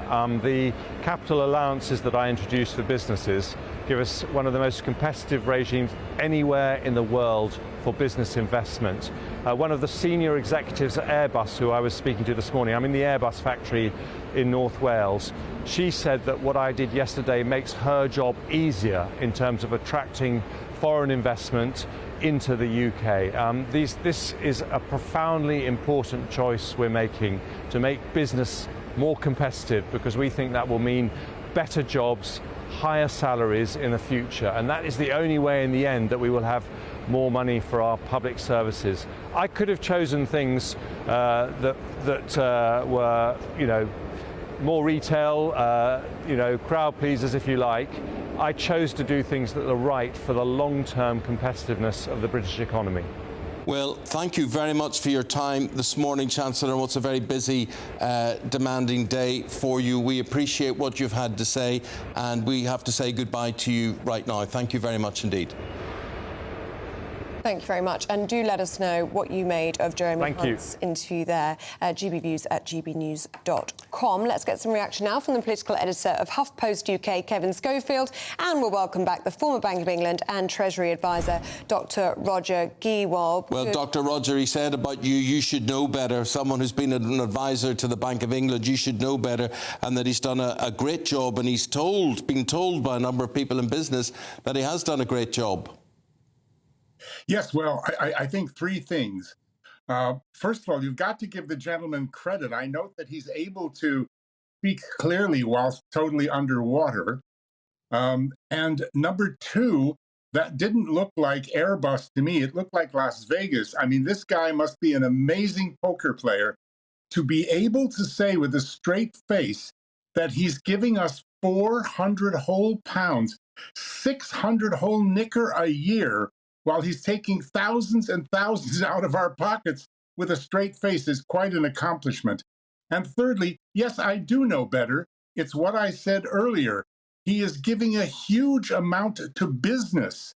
Capital allowances, at which I happen to be something of an expert and did some years ago advise the Bank of England and the Treasury on, are a stimulus to business. It takes years for the benefit of that to work through to the average consumer like us.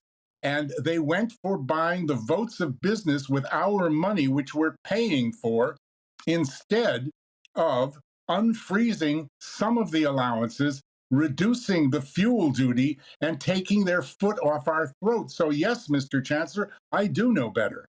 Okay. Kevin, what do you make of what you heard yesterday and what you've heard this morning? I mean, I had to laugh at Jeremy Hunt saying that he didn't go for crowd-pleasing measures. I mean, he's got some of the front pages that he wanted today talking about the biggest tax cut since the 1980s. I mean, that was clearly done as a crowd pleaser to try and get some decent headlines. But the reality is that, yeah, he's maybe given us a little bit back by cutting national insurance, but income tax is going to soar over the next few years. And, you know, as the Independent Office for Budget Responsibility said, the tax burden, the overall tax burden, it will come down ever so slightly next year. But from then on, up until the end of the decade, it's going to hit a post-year high because income tax is... Kevin, in effect, has he just lost the Conservatives the next election?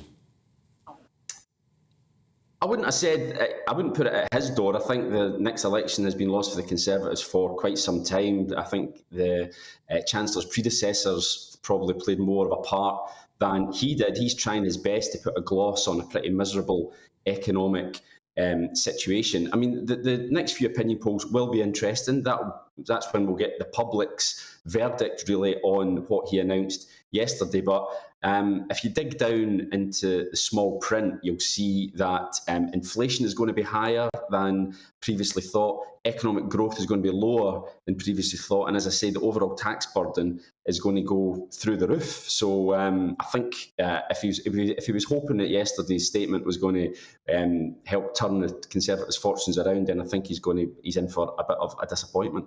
And to just throw into the mix to the both of you, the Ofgem price cap announced at 7 o'clock this morning is going to increase by 5% January to March 2024. So yes, people are going to get this reduction in national insurance, therefore about £400 on average better off. But then energy bills up on average, I think it's £1,928 now on average. I mean, this shows, doesn't it? Sharon's just been in touch saying, how's this going to save anything for the average person? Roger, let's go to people you. feel, I mean, I think people feel, Roger, they are being patronised, or they're being given with one hand and taken away with the other. Kevin was saying that he doesn't feel that Hunt has lost the Conservatives the next election, but certainly he hasn't won it for them, has he? Well, he actually said they lost it some long time ago. I'm not sure about that, but I think that Jeremy Hunt and his cynical, ridiculous decision yesterday to favor business over all of us who are suffering is, as I said, possibly the proverbial nail in the coffin. I mean, it's malice in blunderland. He doesn't create wealth. He creates poverty by stealth. It's just, I can't believe that they can't see what's needed now, and they would make such an unstrategic move. Yeah. So what he's given us doesn't amount to a hill of beans compared to, as Kevin just said, the tax burden, which just increases and increases and strangles us all. Okay, well, guys, I've got to stifle you two. I'm really sorry about that. Hopefully we'll speak again later in the programme. But for the moment, Roger and Kevin, thank you both very much indeed. Yeah, and do keep your views coming in, gbviews@gbnews.com. Let's get an update now on your weather with Alex Deakin. Good morning, I'm Alex Deakin. This is your latest weather update from the Met Office for GB News. Bit of rain around across the north today. It's also pretty blustery. Most places dry further south, but we're all going to be turning colder by tomorrow. Here's the area of rain I was talking about. It's been quite a wet night over the Highlands. That rain now spreading south through the central belt and into southern Scotland, then Northern Ireland, the far north of England. Most of England and Wales, though, will be dry. Some rain and drizzle over the hills, perhaps, and across much of central and northern Scotland. There'll be a mixture of sunny spells, but plenty of blustery showers.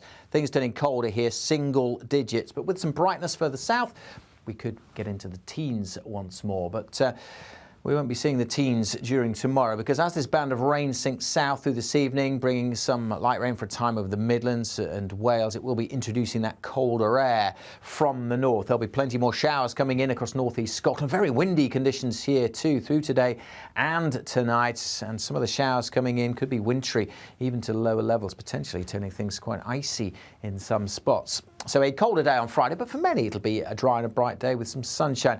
The wintry showers keep going in the northeast. As I said, even some sleet and snow to low levels, but certainly some over the hills. Elsewhere, a few rain showers for Wales, perhaps southwest England, but many places dry and bright tomorrow. But you will notice that chill. Temperatures struggling, single figures for most, and feeling a lot colder in the east with the wind. Now, do stay with us. Lots still to come, including Doctor Who turns 60. We'll be speaking. What do you mean turns? He must be about 400 years old. What, 60? I don't think he ages, does he? Yeah, he just regenerates. I think he regenerates, yeah. We'll have to. Wish I could regenerate. Yeah, me too. You're only a young thing. Well, I had my big birthday, didn't I? I don't feel young anymore. How big was that birthday? The big 3-0. Well, what's big about 3-0? Nothing it feels big about 3-0. To me. It feels well, like anyway, a big step. Doctor Who, the TV programme, 60 years old, and we're going to be talking to a Doctor Who superfan and one of his longest-serving companions next.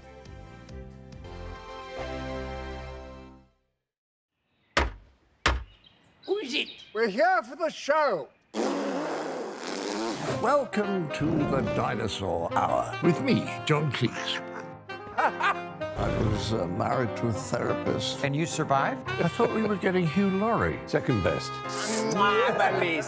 You interviewed Saddam Hussein. What's that like? I was terrified. I'm playing strip poker with these three. Oh! No, thank you. My CDs need to be put in alphabetical order. Are you going to be problematic again? The Dinosaur Hour. Sundays on GB News.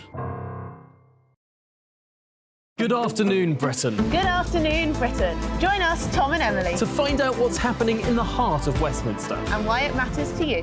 Weekdays from midday, we bring you the most compelling stories from across the United Kingdom. And from your doorstep to our inbox. That's right, we want to hear from you. GB News, Britain's news channel. I think the most exciting bit for me is talking to people. People who I think are ignored often by the major news channels. We're going to give news they want to hear. There's a voice there that needs to be heard. I think there's a chance here for a diversity of opinion to be expressed, which you don't find elsewhere. It's really exciting. We don't hold back. We're free to say how decisions that are taken here affect us all around the country. Only on GB News, the People's Channel, Britain's news channel. I'm Michelle Dewberry, and I'm not here to tell you what to think. I'd much rather hear what you have to say. So, send in your opinions to gbviews@gbnews.com. Keep them clean, and you never know, I might read them out. With my panel here on Jubes & Co, we debate, we get stuck into the issues of the day on a show where all views are welcome, especially yours. GB News, the People's Channel, Britain's news channel. In the GB Newsroom, we bring you the news as it happens. With our team of dedicated journalists across the UK, we're ready to give you accurate reporting every day. When the news breaks, we'll be there with bulletins on GB News, the People's Channel, Britain's news channel. Your weekend starts here with Friday Night Live with me, Mark Dolan, 8 till 9 on GB News. Big stories, big guests and big laughs as we get you ready for a cracking weekend. That's Friday Night Live with Mark Dolan. Fridays 8 till 9 on GB News. Bring your own drinks. The admission's free.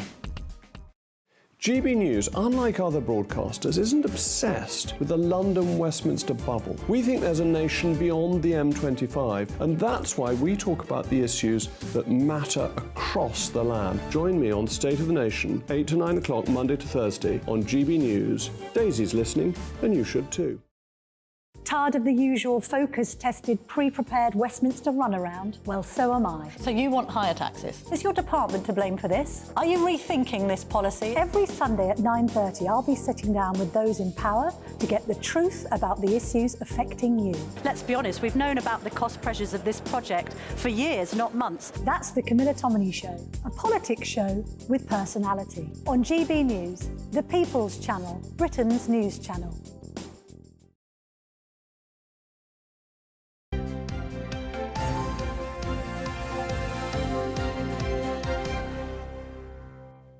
Welcome back. You're watching Breakfast with Eamonn and Ellie, and today marks the 60th anniversary of Doctor Who's first episode. 3 specials are set to begin, airing on the 25th of November, with David Tennant playing the 14th Doctor. Let's take a look. Something entered this world. Oh, but he is recognizing me. Who is he? The one who waits. Why does it have to be this? Your fight is with me! He's just brilliant, isn't he? Well, joining us now is the longest Doctor Who companion, Fraser Hines. Very good morning to you, Fraser. Fantastic to have you on the programme with us. And first of all, let's just reflect on that 60th anniversary. Absolutely incredible achievement. No sound. You've got no sound. Can you hear me? Fraser, can you hear me? No sound. We'll reconnect with Fraser. I'm afraid that we've got some technical issues with him. But I am joined in the studio by our very lovely Paul Coit, who is a Doctor Who fan. Well, that's not necessarily true. Well, you've watched it, and that's enough for me. No, I'll be honest with you. It's one of those things. See, I grew up with it, and I know everybody, I don't know whether you were, but everybody seemed to be afraid of Doctor Who. Everybody's got this childhood thing, but it wasn't actually Doctor Who that I was frightened of.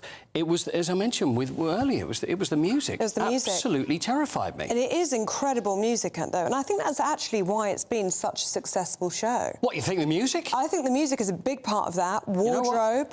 Yeah, Ron Grainer. It was a guy called Ron Grainer, and it was the BBC orchestra, well, it was the BBC Stereophonic Orchestra or some name like that, but that was it, and that was when it started, and that went right the way through. So you had the films originally. So there was the film with William Hartnell was the first Doctor back in the very, very early days. Then Patrick Troughton took over from him.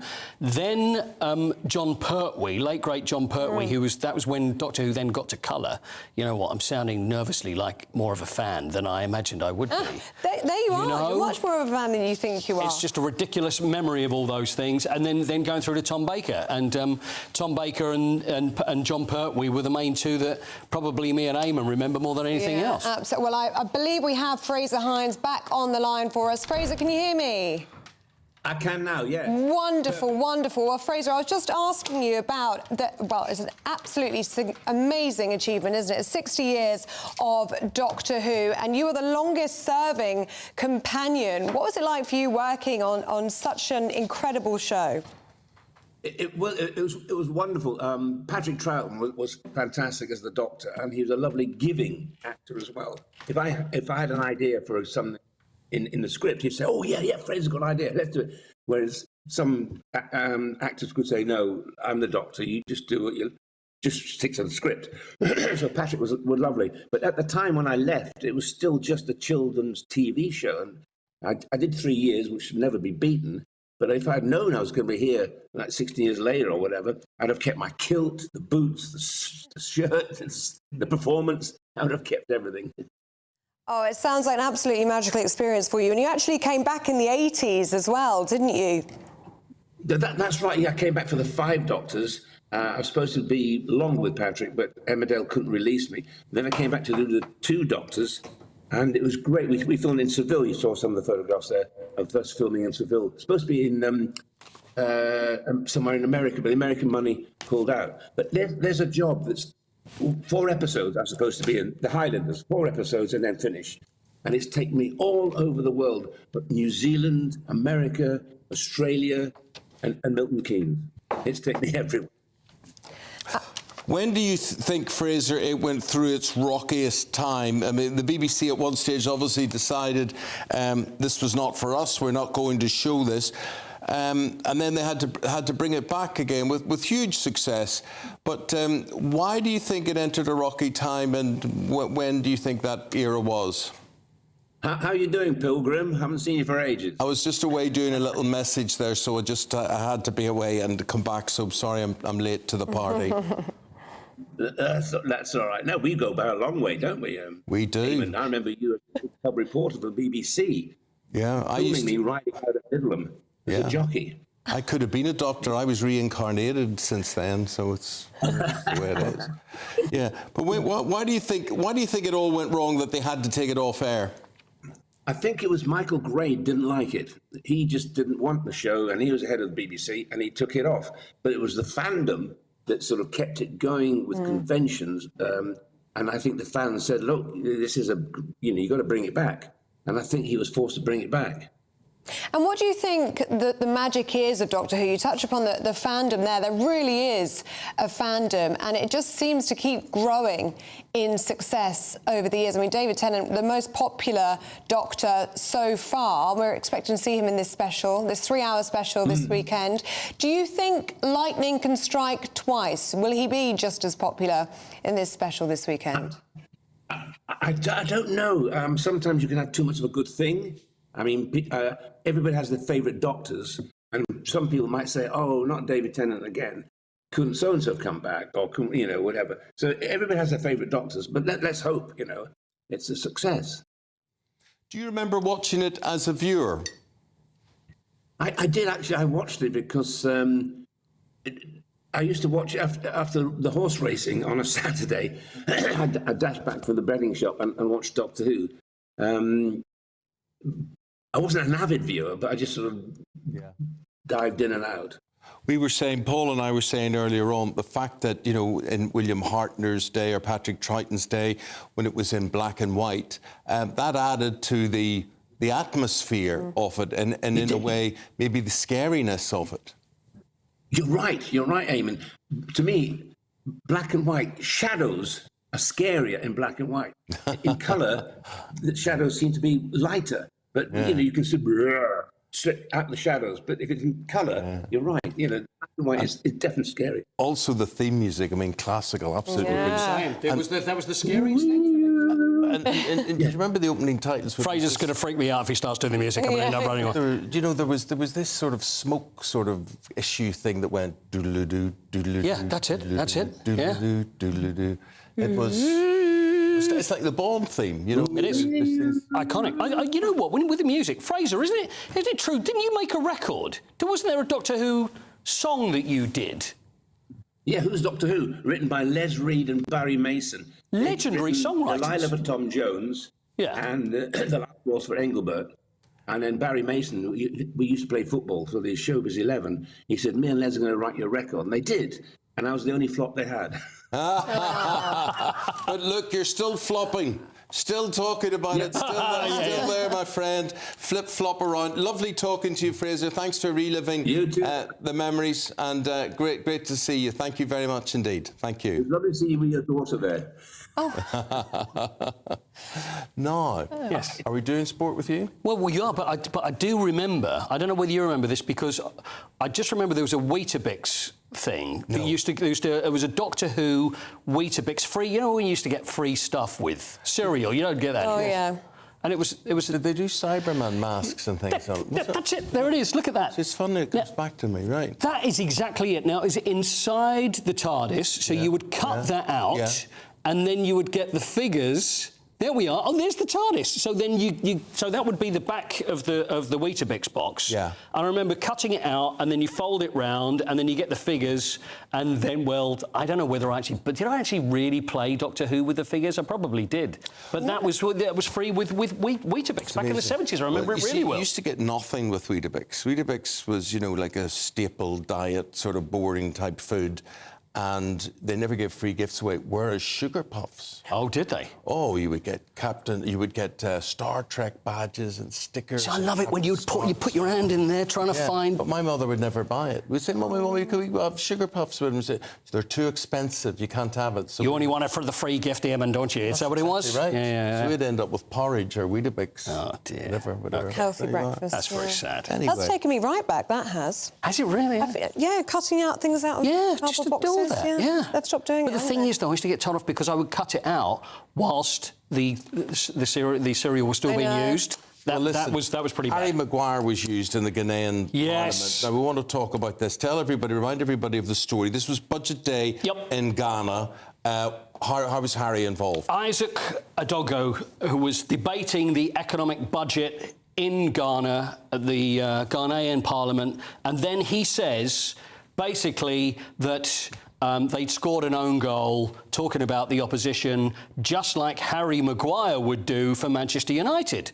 And it was like, well, that was a bit strong. There was no need for that sort of below the belt, isn't it? But now Harry Maguire has turned things around, and he has admitted that. So who's admitted what? Well, this is Isaac Adongo. Isaac's admitted it. Isaac has admitted that maybe he made a mistake as far as Harry Maguire was concerned, and he addressed it in the Ghanaian government yesterday.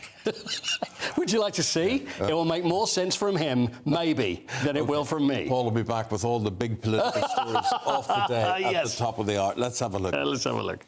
You remember that last year, I was very quick to compare my big brother, Dr. Mahmoud Bawumia, to Harry Maguire.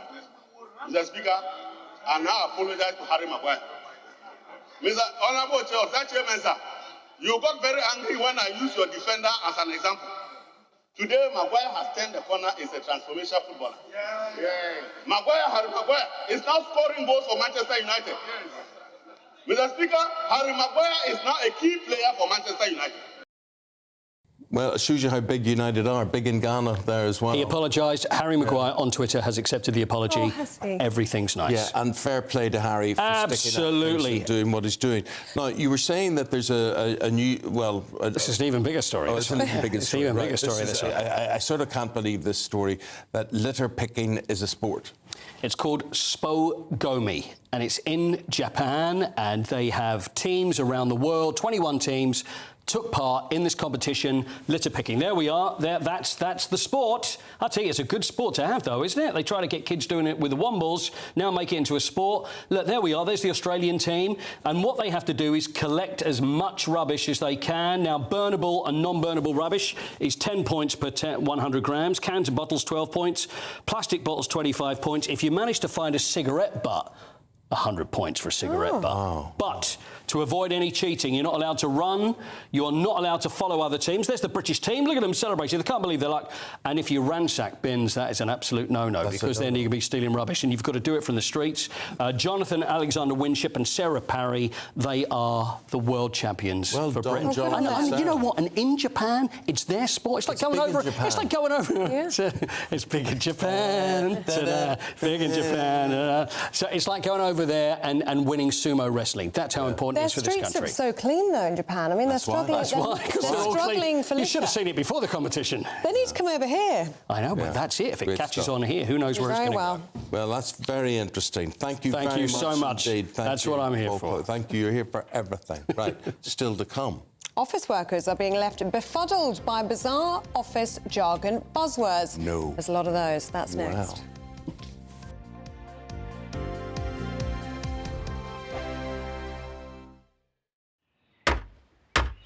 Who is it? We're here for the show. Welcome to the Dinosaur Hour with me, John Cleese. I was married to a therapist. And you survived? I thought we were getting Hugh Laurie. Second best. You interviewed Saddam Hussein. What's that like? I was terrified. I'm playing strip poker with these three. Oh! No, thank you. My CDs need to be put in alphabetical order. Are you going to be problematic again? The Dinosaur Hour. Sundays on GB News.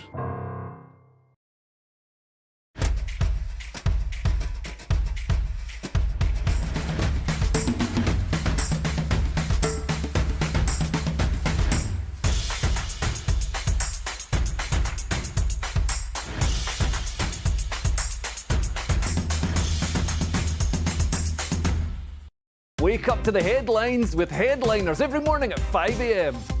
We treat you to the day's biggest stories before anyone else, 7 days a week. You can catch up on everything you need to know before you've even had your kippers. Headliners every morning at 5 a.m. only on GB News, the People's Channel, Britain's news channel.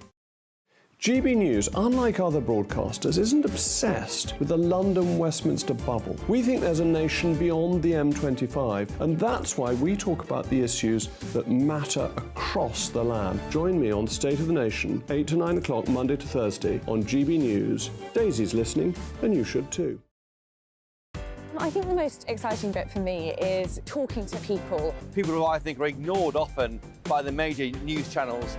We're going to give news they want to hear. There's a voice there that needs to be heard. I think there's a chance here for a diversity of opinion to be expressed, which you don't find elsewhere. It's really exciting. We don't hold back. We're free to say how decisions that are taken here affect us all around the country. Only on GB News, the People's Channel, Britain's news channel. There's only 3 people you can trust in life. Your doctor, your lawyer, and your nana. I'm not sure. So join me, Nana Aquare, at 3 p.m. every Saturday and Sunday, where we discuss the biggest topics of the weekend. Be ready for battle. Could you be quiet? What is this? It's my new teeth. It's your new teeth. I don't bite. Well, not without a good reason. Always honest, always fun. Every weekend at 3 p.m. on GB News, the People's Channel, Britain's news channel. Your weekend starts here with Friday Night Live with me, Mark Dolan, 8 till 9 on GB News. Big stories, big guests and big laughs as we get you ready for a cracking weekend. That's Friday Night Live with Mark Dolan. Fridays 8 till 9 on GB News. Bring your own drinks. The admission's free. Tired of the usual focus-tested, pre-prepared Westminster runaround? Well, so am I. So you want higher taxes? Is your department to blame for this? Are you rethinking this policy? Every Sunday at 9:30, I'll be sitting down with those in power to get the truth about the issues affecting you. Let's be honest, we've known about the cost pressures of this project for years, not months. That's the Camilla Tominey Show, a politics show with personality. On GB News, the People's Channel, Britain's news channel.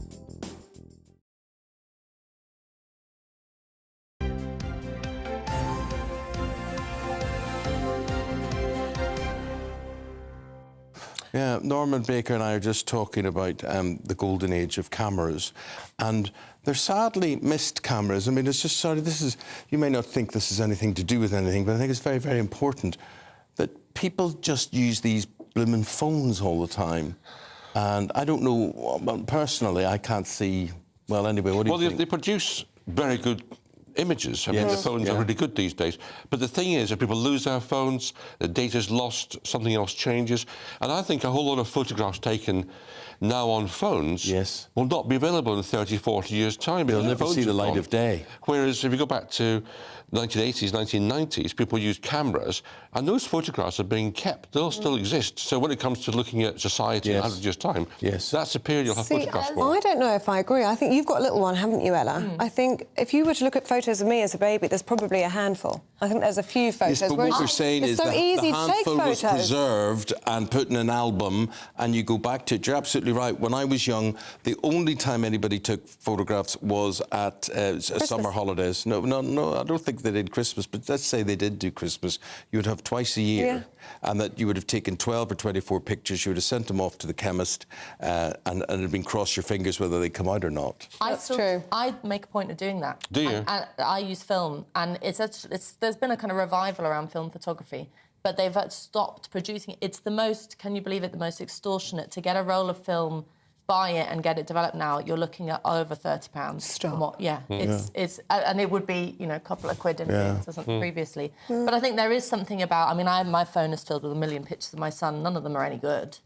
But some of the ones that my mother took when we were kids were wonderful. And actually the art of news photography is something, if you look at those black and white pictures from the 70s and 80s. Well, another thing that I did when my kids were growing up, I would get the latest video camera, video them, video everything, video. And the video cameras would change every year and a half or 2 years, and you got the latest technique. And it went from tape to disc, it went from VHS tape to Betamax tape to mini disc to cassette. Oh, goodness me. And you know what? I've got nothing to play any of them back now. So I'm thinking to myself, where is all this stuff? And you lose it, you forget it, and you do. So it's the same in music. People downloading songs which won't be there in 10 years' time. People like me are still buying albums, LPs, vinyl things which will continue to exist. What have you got recently, LP-wise, that's an interest, to look at? Well, it's more difficult to get stuff LP-wise, but I mean, there was a couple of reissues of Roy Orbison albums which I bought. Oh yes, Only the Lonely. Yeah. I was going to say, you see, I used to, in a former life, be a DJ, and I had... Who said, oh? Was a big exclamation going on there? And I used to have these record boxes, and you would, when you'd go to your gigs, you would have a record box with LPs and then the small things as well. So there's some interesting stuff. I'm going to give a quick plug for myself here, because I still do host music shows on Sunday evening on a local FM station, Sea Haven FM. And I'm one of the few people in the country to insist on using vinyl. There's 2 decks in the studio. Oh, nice. No one else uses them apart from me. I bring in my own vinyl. And you like a bit of crackle, snap, crackle, pop? The public like it. The listeners like it. It's a real thing. Yeah, no, nostalgic as well, isn't it? Yeah, I can imagine it is.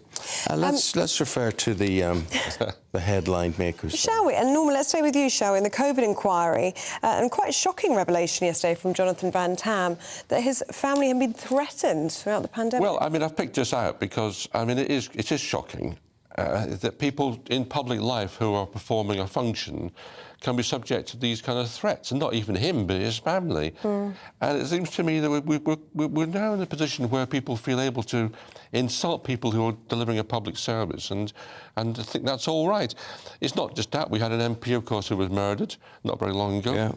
We have regularly ambulance staff who turn up at events being threatened and bricks thrown at them and so on. There's a lack of respect for people who are delivering public service in this country, which I find very worrying.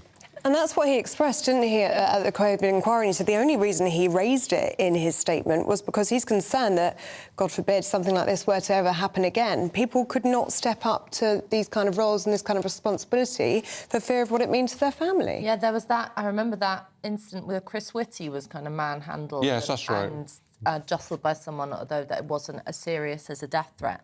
But there is this sort of...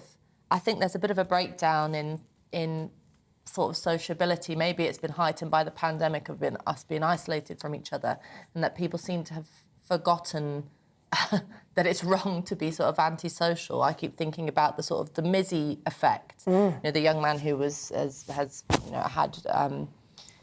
been disciplined for doing these kind of antisocial acts. There's something about the way in which we relate to each other where there doesn't seem to be a lot of social shame.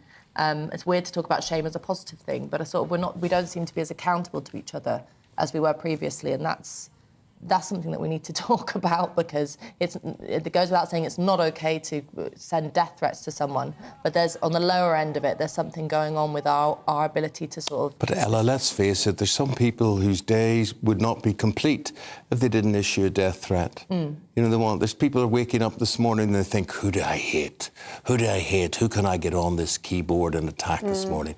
Eamonn Holmes, he'll do. Yeah. It's actually hilarious. I loved some of the things that they say about me and the opinions they get. But it is hilarious when and then you think, and it's always from people who say, I love children, my family are everything to me, you know. Be kind. Be kind. Hashtag be kind. It's hard to know whether or not to take it seriously. I get a lot of them, but it's hard to know No, I think take it seriously. They are nutters, but you know, you have to take it seriously. But I think in the world of social, the only time I ever take it very seriously is I ever get a letter. If someone's taken the time to actually write the letter. I think on social media, you can just send something with the click of a button. It's very easy to be flippant about these things, about things that aren't flippant. It's quite serious. Well, let's talk. I don't know, is jargon in the office, certain buzzwords, are they flippant or should we be taking them seriously? Because the Express is reporting that workers are left confused and irritated by business jargon.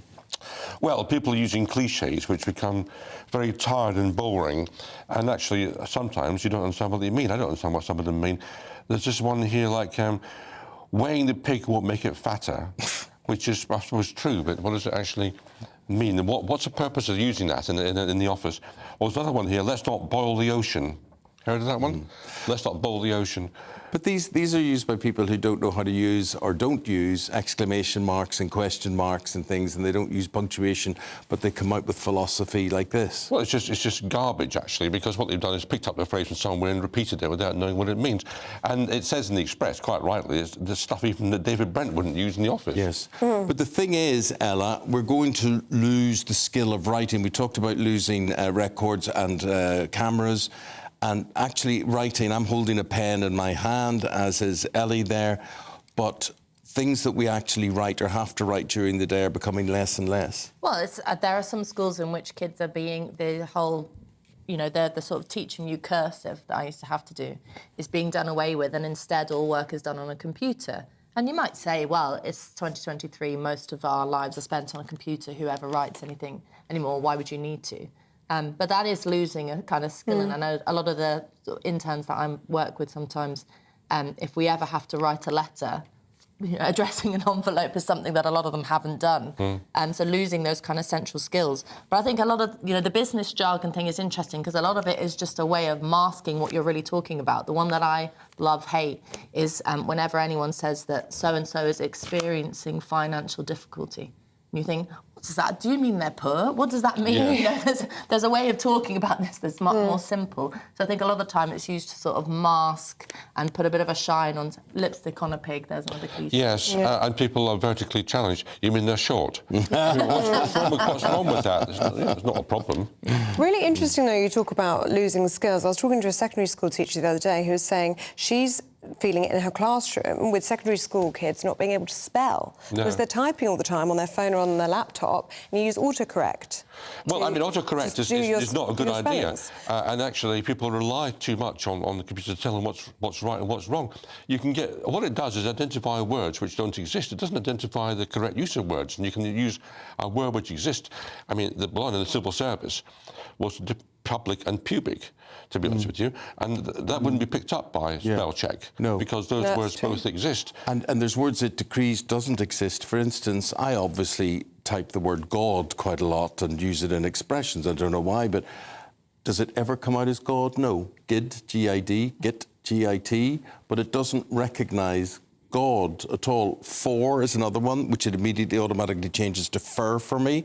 Us is changed to is. And you just think, leave me alone, shut up, I know what I'm doing here. It's like calculators. Calculators are great things, providing you also know how to work without a calculator. Yes, OK. And the same thing with spell check. If you know how to spell, it's great. OK. Thank you. You guys are great. Speak again later. Here's the weather.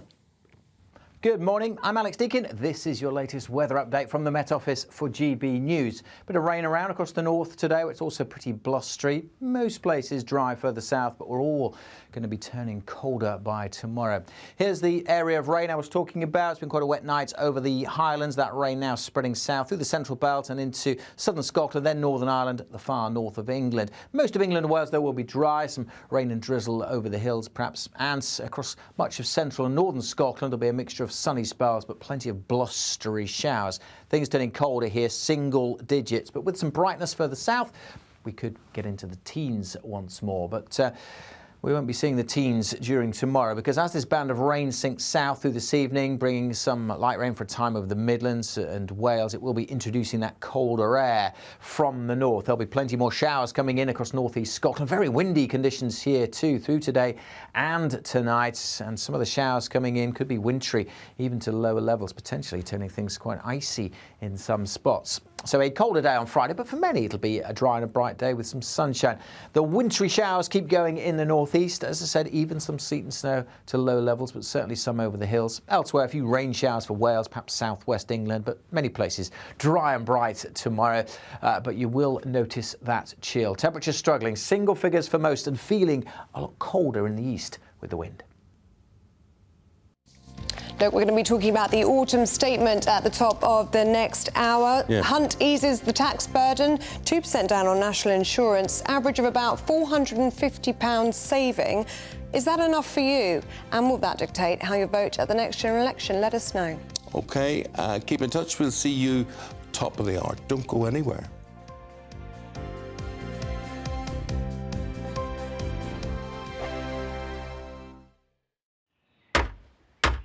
Who is it? We're here for the show. Welcome to the Dinosaur Hour with me, John Cleese. I was married to a therapist. And you survived? I thought we were getting Hugh Laurie. Second best. You interviewed Saddam Hussein. What's that like? I was terrified. I'm playing strip poker with these three. No, thank you. My CDs need to be put in alphabetical order. Are you going to be problematic again? The Dinosaur Hour. Sundays on GB News. Good afternoon, Britain. Good afternoon, Britain. Join us, Tom and Emily, To find out what's happening in the heart of Westminster. and why it matters to you. Weekdays from midday, we bring you the most compelling stories from across the United Kingdom. And from your doorstep to our inbox, That's right, we want to hear from you, GB News. Britain's news channel. I think the most exciting bit for me is talking to people. People who I think are ignored often by the major news channels. We're going to give news they want to hear. There's a voice there that needs to be heard. I think there's a chance here for a diversity of opinion to be expressed, which you don't find elsewhere. It's really exciting. We don't hold back. We're free to say how decisions that are taken here affect us all around the country. Only on GB News, the People's Channel, Britain's news channel. I'm Michelle Dewberry, and I'm not here to tell you what to think. I'd much rather hear what you have to say. So send in your opinions to gbviews@gbnews.com. Keep them clean, and you never know, I might read them out. With my panel here on Jubes & Co, we debate, we get stuck into the issues of the day on a show where all views are welcome, especially yours. GB News, the People's Channel, Britain's news channel. In the GB Newsroom, we bring you the news as it happens. With our team of dedicated journalists across the UK, we're ready to give you accurate reporting every day. When the news breaks, we'll be there with bulletins on GB News, the People's Channel, Britain's news channel. Your weekend starts here with Friday Night Live with me, Mark Dolan, 8 till 9 on GB News. Big stories, big guests and big laughs as we get you ready for a cracking weekend. That's Friday Night Live with Mark Dolan, Fridays 8 till 9 on GB News. Bring your own drinks, the admission's free. GB News, unlike other broadcasters, isn't obsessed with the London-Westminster bubble. We think there's a nation beyond the M25, and that's why we talk about the issues that matter across the land. Join me on State of the Nation, 8 to 9 o'clock, Monday to Thursday, on GB News. Daisy's listening, and you should too. Tired of the usual focus-tested, pre-prepared Westminster runaround? Well, so am I. So you want higher taxes? Is your department to blame for this? Are you rethinking this policy? Every Sunday at 9:30, I'll be sitting down with those in power to get the truth about the issues affecting you. Let's be honest, we've known about the cost pressures of this project for years, not months. That's the Camilla Tominey Show, a politics show with personality. On GB News, the People's Channel, Britain's news channel.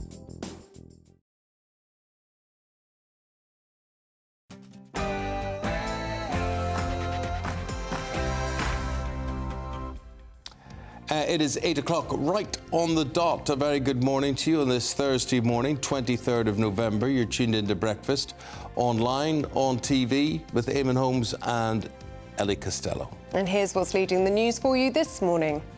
The biggest tax cuts in 80 years as Jeremy Hunt seeks to get the economy back on track and ease your tax burden. And just this morning, Ofgem have announced the energy price cap will rise to almost £2,000 from January, a 5% increase compared to the previous cap. More tragedy in the Channel. A migrant boat crammed with 60 asylum seekers has capsized. 2 people have drowned, leaving others suffering from hypothermia. Despite a truce being reached between Israel and Hamas, senior Israeli officials are now warning of delays to the hostage swaps until possibly Friday. In a moment, we'll be speaking to a former Hamas hostage about his experience in Gaza. And good time to get a look at what else is going to happen as we head into the weekend on the weather front. Let's go to Alex Deacon. The wind's picking up across the north today. Bit of rain around here as well, whereas in the south it stays mostly dry and it's reasonably mild in the south today. But it is going to turn colder for all of us tomorrow and into the weekend. Join me later for a full forecast. And you've been very good getting in touch with us this morning. Everything from immigration. Janice saying it won't be the economy that the Conservatives lose the next election on. It will be immigration, which is costing us £8 million a day, and it's only looking as though it's getting worse. Yeah, and of course we're reacting to the autumn statement yesterday from Jeremy Hunt. Sharon says, so come January, we're told we're going to feel better off, but come January, utilities are set to increase by 5%. It's the usual, in one hand, out the other. She says, do you really think this will save the average person like me who is struggling? Jeremy Hunt. OK, keep them coming in, gbviews at gbnews.com, or you can tweet at gbnews.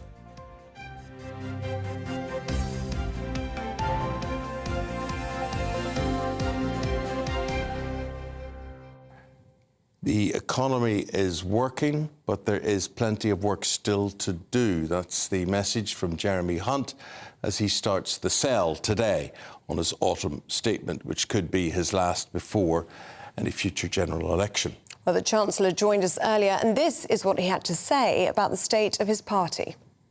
No idea when the next election will be, but when it comes to elections, people do vote Conservative because they think that we are going to take the right decisions for the long term of the economy. They fundamentally trust us on the economy.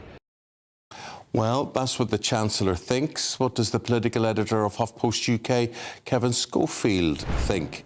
Is he right that by and large people are quite blind when it comes to the economy and they think the only people to handle it are the Conservatives?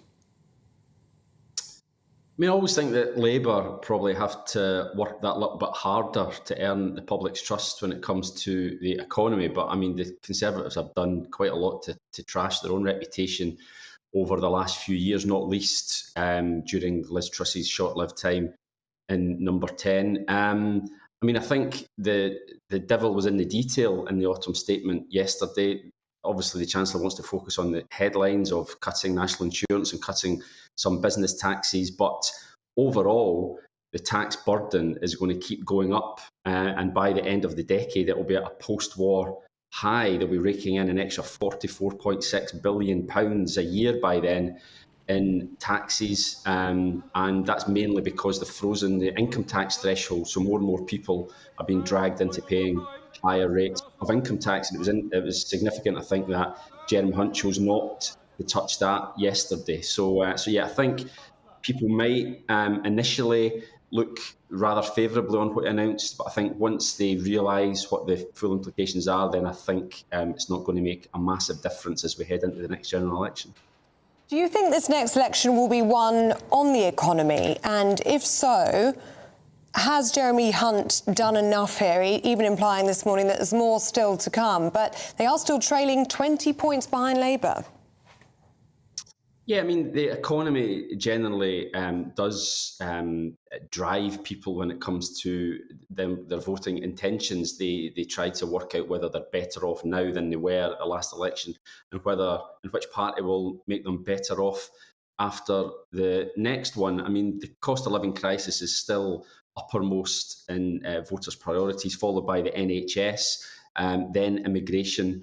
And it was interesting, there was nothing really on the NHS yesterday either. Public services as a whole are going to take a massive hit over the next few years, £19 billion worth of spending cuts coming for Whitehall departments. So that's a return to austerity, really, which is a bit of a political gamble, I would say. So on the one hand, Jeremy Hunt appeared to be giving people something back in the form of some tax cuts. But as I said, the bigger picture is the overall tax burden is going up and public services are going to be squeezed. So, those aren't great conditions, I think, for the Conservatives going into the next election. Wants us to feel the impact of that tax cut by January, doesn't he? Do you think it's safe to assume then that we can expect a general election in spring of next year? I mean, it's certainly an option for the Prime Minister. I mean, I think, in all fairness, he hasn't decided when the next election was going to be, but he's certainly leaving his options open. I think bringing in the national insurance cut in January rather than next April, that would suggest that May is looking maybe a little bit more likely than it was this time yesterday as a date for the next election. That would allow people to really notice their take-home pay increasing a little bit from January onwards. So yeah, I wouldn't rule out a May election. However, if the Conservatives are still anything up to 20, 25 points behind in the polls come then, it would be a very brave Prime Minister indeed who decided that was a good time to go to the country. He might then just be tempted to hang on another 6 months in the hope that something comes up, but that in itself would be a huge gamble. So I mean, I think if the autumn statement yesterday was meant to shift the dial, I'm not entirely sure if it has. I think the next few opinion polls will tell us a lot. And really, if this hasn't made any difference, then I think Rishi Sunak and Jeremy Hunt are both rather out of options, because we've already had the King's speech. That didn't really make a difference. We had Rishi Sunak's speech at the Conservative conference. That didn't make a difference. If this doesn't work, then I'm not sure what else they can do to try and change the public's mind. OK, Kevin, really appreciate that. Kevin's the political editor of HuffPost UK. What would change your mind? What would make you vote Conservative, or would nothing make you vote Conservative? Up to you. Let us know. With the time at 8:07, we turn our attention to the Middle East, and cold water has been poured today on the positive news of a 4-day truce, which was agreed between Israel and Hamas. Yes, Israeli and United States officials have warned the truce agreement and hostage swap will not start now until at least tomorrow, thwarting the hopes of families. Now, this comes as Israel has continued its ground in air assaults. The Israeli Prime Minister again vowing to achieve absolute victory over Hamas. Can he do that, and what will the delay mean for the hostages in Gaza and the fighting that is going on? Joining us now in the studio, someone who sadly knows all about being held hostage, and that's Paul Martin. Paul was held hostage by Hamas for nearly a month. We go back 12 years ago or so for that. But prior to October the 7th, the only one to be held hostage inside Gaza. Paul joins us now. Paul, tell us about this hostage experience. How were you taken hostage? Well, I was taken captive, would be more accurate. OK. In the sense that there was no swap deal being arranged. I was just going to be executed. Right. You weren't going to be traded for anything. No. They'd know, right. And the reason Why didn't they just execute you straight away? Well, It was tricky because I was a well-known journalist and I'd covered Gaza a lot and I'd been there a lot, for one thing, so that people knew me. Secondly, people knew where I was. Unlike the current hostages who are underground and people don't know exactly where, they knew where my secret prison was. It wasn't that secret. I was visited by the British consul the day after. I had already had a mock execution at that stage. And so they couldn't just get rid of me straight. They would have to have charged me with some crime and then executed me, which they were planning to do. The reason I was there was because I'd actually been making a film about this guy. I don't know if you can see him. Yeah. He is Mohammed Abu Mu'aylek, who was a rocket-firing militant who became a moderate, changed his mind thanks to being on the internet. He got friendly with an Israeli in Tel Aviv and changed his mind about shooting at civilians. And it was kind of a nice story from a journalistic point of view. However, it was a dangerous one because Hamas believes the exact opposite. You shouldn't talk to Israelis, number one. Number two is you shouldn't swap your gun for peaceful talks. That's not the thing to do. So he was accused of being a collaborator and a spy. He was going to be executed. I thought by going to his military trial, which itself was unusual. They usually shoot these people in the street and forget about a trial. But in this case, they were going to put him on trial. And I thought maybe I could save his life by saying, well, why would a spy or a collaborator with Israel leave his militant group and then want to make a film about why he's against the government? So maybe they'll call him a dissident, give him 10 years, I would save his life. So I went to the military trial, and they then said, but you're not a witness, Mr. Martin, you're an accused. I said, accused of what? They said, you're accused of being Mohammed's spy master. That's how I got into the original trouble and was locked up. Well, it was very, very brave of you to do that for him, but obviously they didn't want that story told. Hamas didn't. They held you for 26 days in 2010. Tell us, what were the conditions like? What was the days like for you in that time? Well, Ellie, the problem was partly boredom. There was just nothing to do. I was in a cell by myself, solitary confinement. I could hear, after a week or so, I was moved to a different cell. I could hear torture around me. I wasn't sure if that was coming from myself. Eventually, they threw one individual into my cell who was shaking and quivering and had nothing. And he said he hadn't slept for 7 days. He was accused of something, I don't know what. I moved aside, let him lie down on my tiny little mattress. I crawled next to this insect-ridden hole in the ground, supposedly a toilet, and let him lie down. And he gave, after 10 minutes, he said, I've got something to give you. I thought, what can this poor man give me?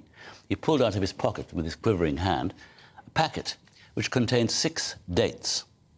He gave me 3 of his 6 dates.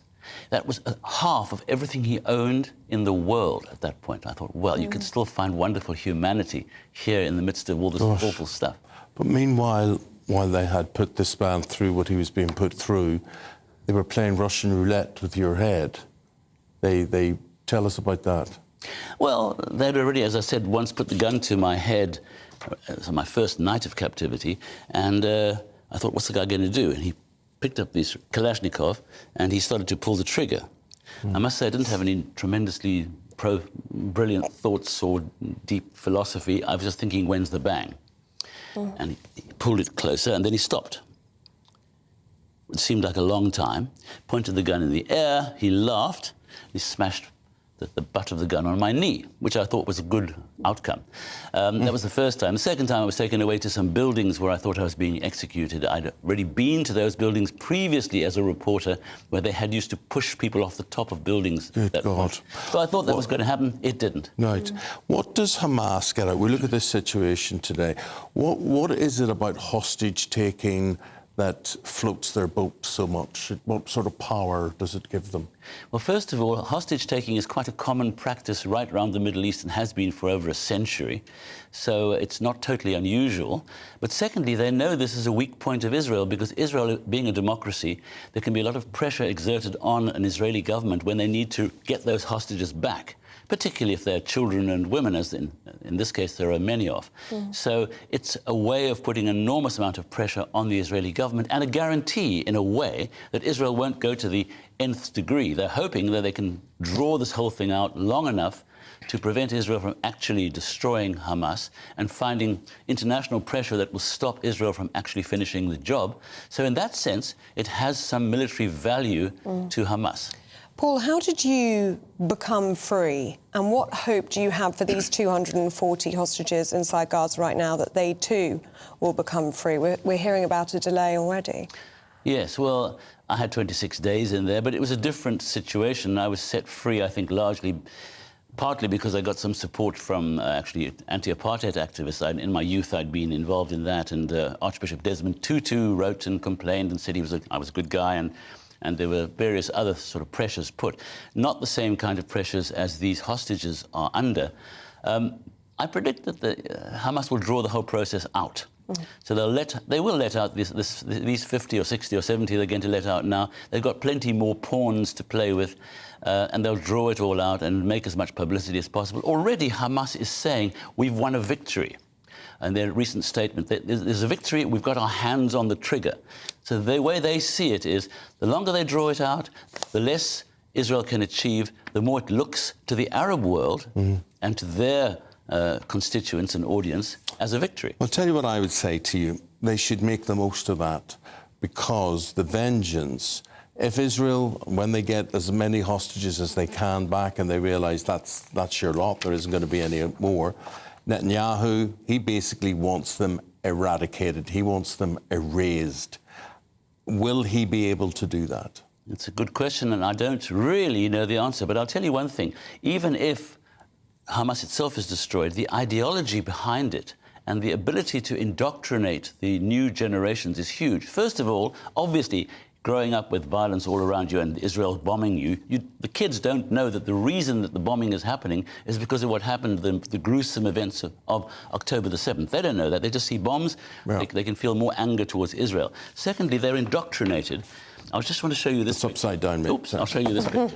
You see the rather peculiar Mickey Mouse-looking character? The bunny rabbit, yeah. Bunny rabbit. And this girl over here at the bottom, the guy at the top is me, slightly younger. And this was because this woman, this kid, ran a thing called Hamas TV, and she ran a program where the bunny would say the most terrible, awful things about how to kill Israelis and how to kill Jews and so on and so forth. And young kids were watching this rabbit and this girl, and they would take what she said as being, if you don't mind the pun, gospel. So they would interpret what was being said as being an invitation to go and kill Jews, kill Israelis. And if you bring up a generation like that in the schools, in the mosques, how are you ever going to achieve moderation and peace? We leave that question hanging, Paul. Who knows? We hope somebody does at some stage. Paul Martin, until October the 7th, he was the only foreigner to be arrested in Gaza since the terrorist group Hamas seized power there. Thank you very much for your story. I wish we had longer. Yeah, thank you, Eamonn. Thank you for sharing it with us. Thank you. Alex Deacon has an update now on your weather. Good morning, I'm Alex Deacon. This is your latest weather update from the Met Office for GB News. Bit of rain around across the north today. It's also pretty blustery. Most places dry further south, but we're all going to be turning colder by tomorrow. Here's the area of rain I was talking about. It's been quite a wet night over the Highlands. That rain now spreading south through the central belt and into southern Scotland, then Northern Ireland, the far north of England. Most of England and Wales, though, will be dry. Some rain and drizzle over the hills, perhaps, and across much of central and northern Scotland. There'll be a mixture of sunny spells, but plenty of blustery showers. Things turning colder here, single digits, but with some brightness further south, we could get into the teens once more. But we won't be seeing the teens during tomorrow, because as this band of rain sinks south through this evening, bringing some light rain for a time over the Midlands and Wales, it will be introducing that colder air from the north. There'll be plenty more showers coming in across northeast Scotland. Very windy conditions here too through today and tonight, and some of the showers coming in could be wintry, even to lower levels, potentially turning things quite icy in some spots. So a colder day on Friday, but for many it'll be a dry and a bright day with some sunshine. The wintry showers keep going in the northeast. As I said, even some sleet and snow to low levels, but certainly some over the hills. Elsewhere, a few rain showers for Wales, perhaps southwest England, but many places dry and bright tomorrow. But you will notice that chill. Temperatures struggling, single figures for most, and feeling a lot colder in the east with the wind. still to come, the new Argentinian president wants to go a second round in the Falklands. A lot of you don't like that idea. He's claiming authority over the Falkland Islands again, the Malvinas, as they're called, to the Argentinians. But do they have any right to do that? And would Britain stand up for it? Would they defend the Falklands again or not? Simon Weston, his views on that next.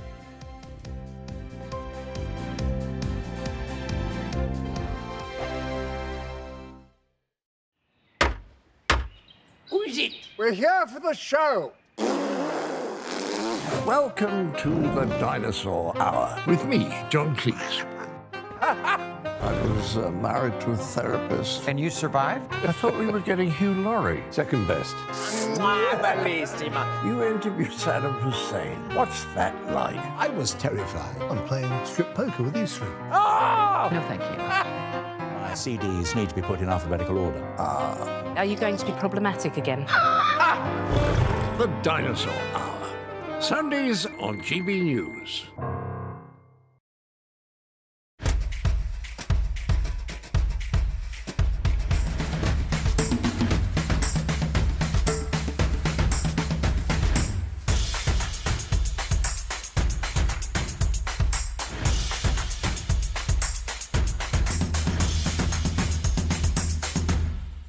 Wake up to the headlines with headliners every morning at 5 a.m.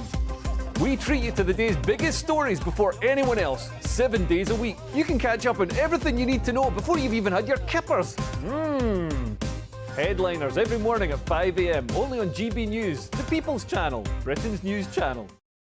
GB News, unlike other broadcasters, isn't obsessed with the London-Westminster bubble. We think there's a nation beyond the M25, and that's why we talk about the issues that matter across the land. Join me on State of the Nation, 8 to 9 o'clock, Monday to Thursday, on GB News. Daisy's listening, and you should too. I think the most exciting bit for me is talking to people. People who I think are ignored often by the major news channels. We're going to give news they want to hear. There's a voice there that needs to be heard. I think there's a chance here for a diversity of opinion to be expressed, which you don't find elsewhere. It's really exciting. We don't hold back. We're free to say how decisions that are taken here affect us all around the country. Only on GB News, the People's Channel, Britain's news channel. There's only three people you can trust in life. Your doctor, your lawyer, and your nana. I'm not sure. So join me, Nana Aquare, at 3 p.m. every Saturday and Sunday, where we discuss the biggest topics of the weekend. Be ready for battle. Could you be quiet? What is this? It's my new It's teeth. your new teeth. I don't bite. Well, not without a good reason. Always honest, always fun. Every weekend at 3 p.m. on GB News, the People's Channel, Britain's news channel. Your weekend starts here with Friday Night Live with me, Mark Dolan, 8 till 9 on GB News. Big stories, big guests and big laughs as we get you ready for a cracking weekend. That's Friday Night Live with Mark Dolan. Fridays 8 till 9 on GB News. Bring your own drinks. The admission's free. Tired of the usual focus-tested, pre-prepared Westminster runaround? Well, so am I. So you want higher taxes? Is your department to blame for this? Are you rethinking this policy? Every Sunday at 9:30, I'll be sitting down with those in power to get the truth about the issues affecting you. Let's be honest, we've known about the cost pressures of this project for years, not months. That's the Camilla Tominey Show, a politics show with personality. On GB News, the People's Channel, Britain's news channel.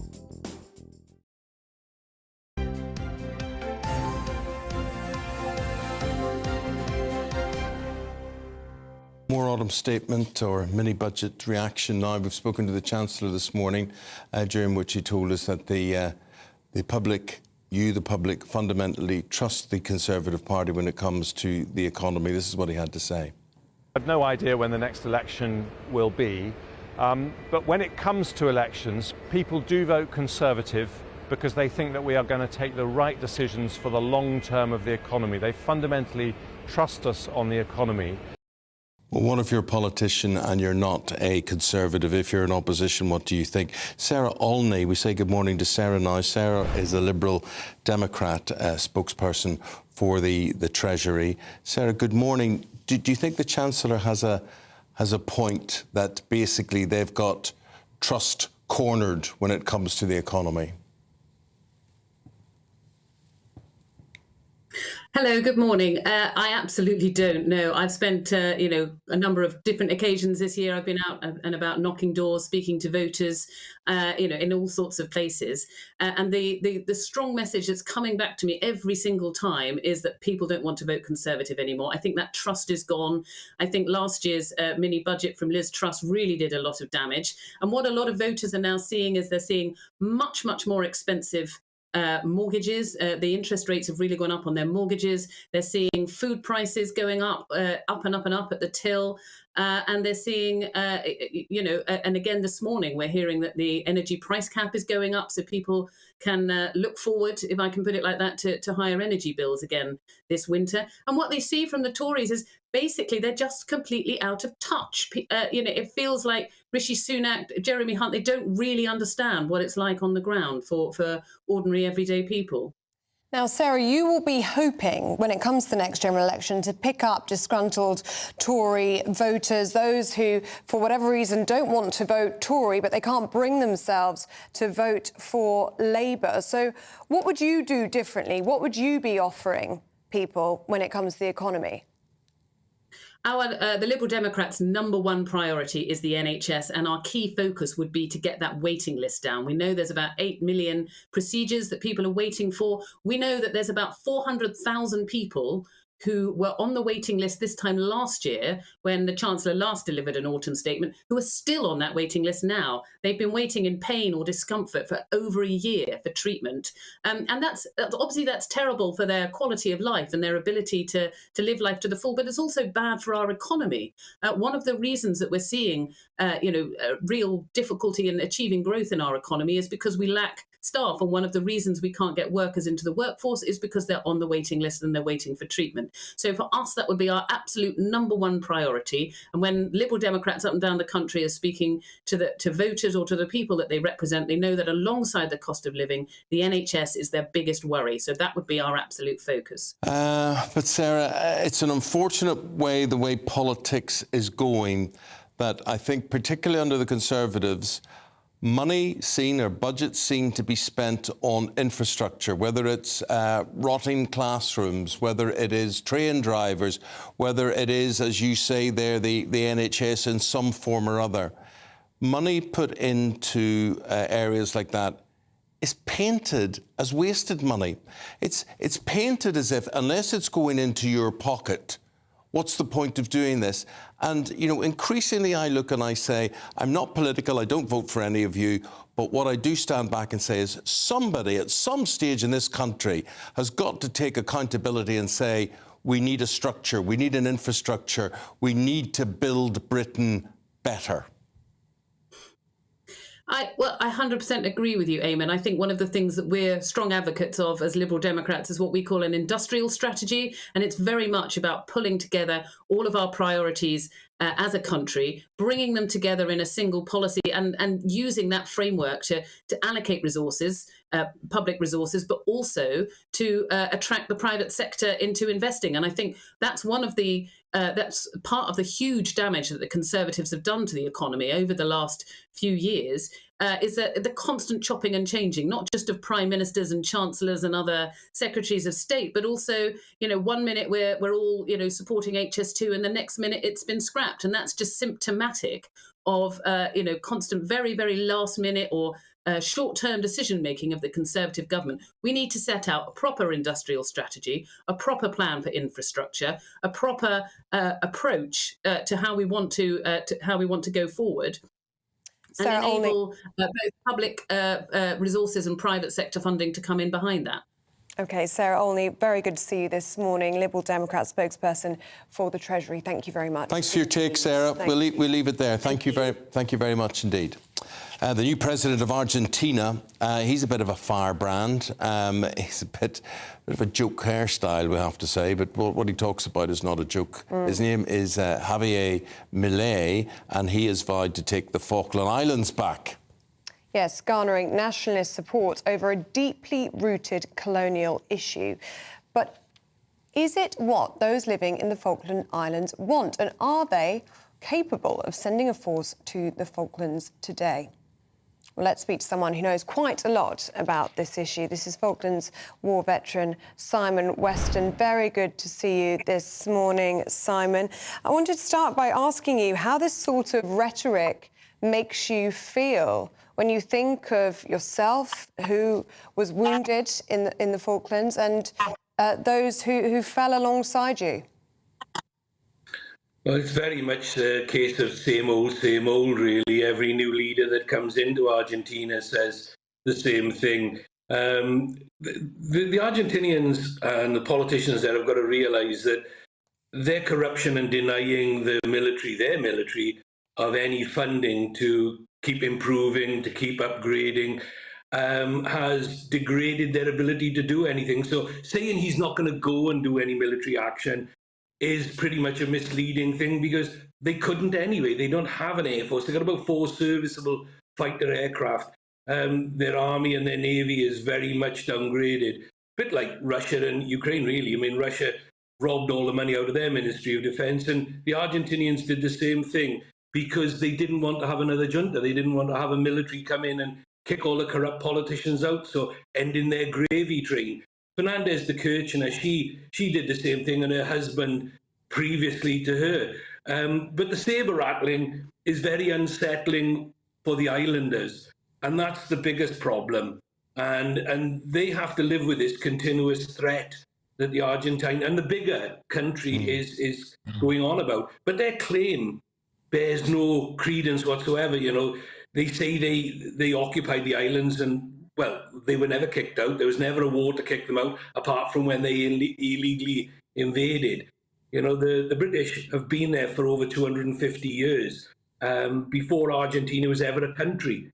So how can they lay claim to it? Well, Simon, if you talked about the decrepit military force that the Argentinians have, but what about the British presence in the Falklands now? Have we upped our game there?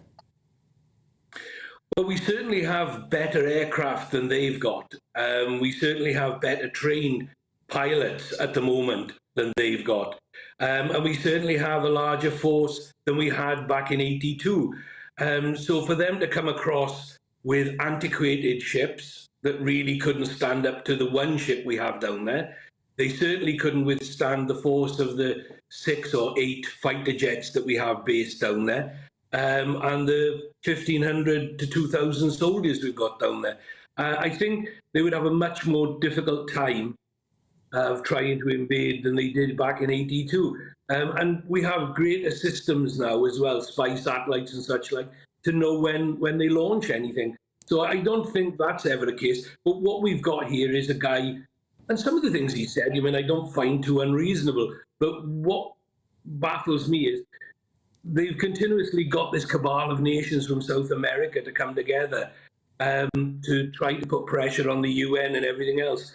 And then they base all their argument on geography. Well, if geography was the sole arbiter of ownership of anything, then there's a huge amount of reshuffling of world geography, because a lot of nations would have to hand over properties and lands that they've occupied for many centuries.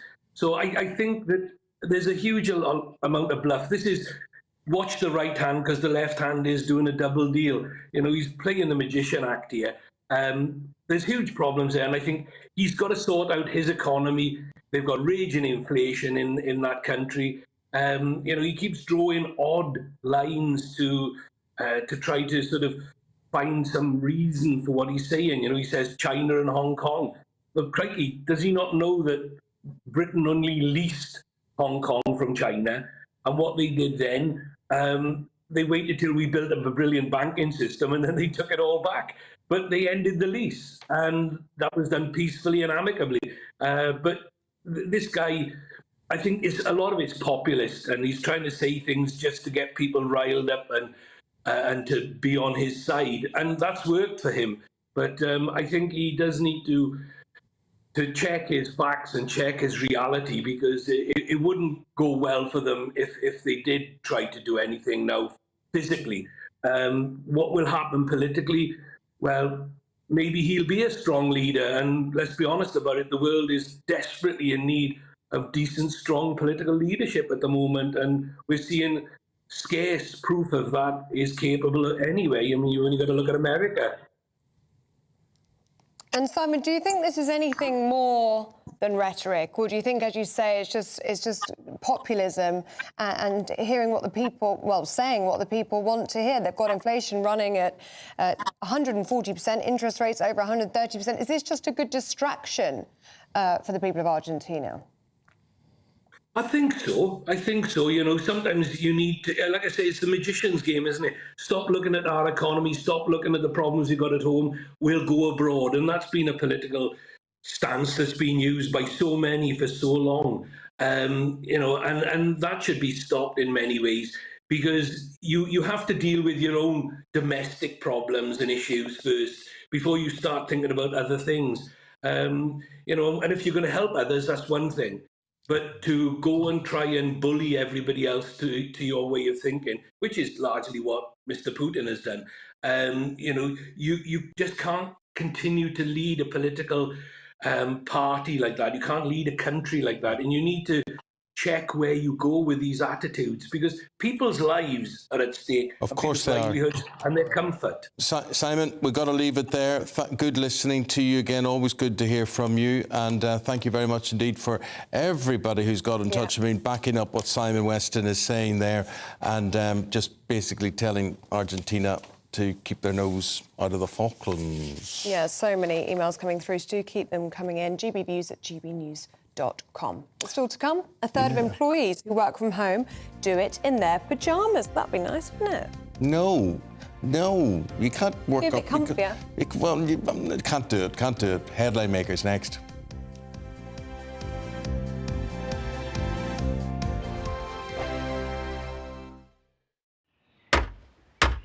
Who is it? We're here for the show.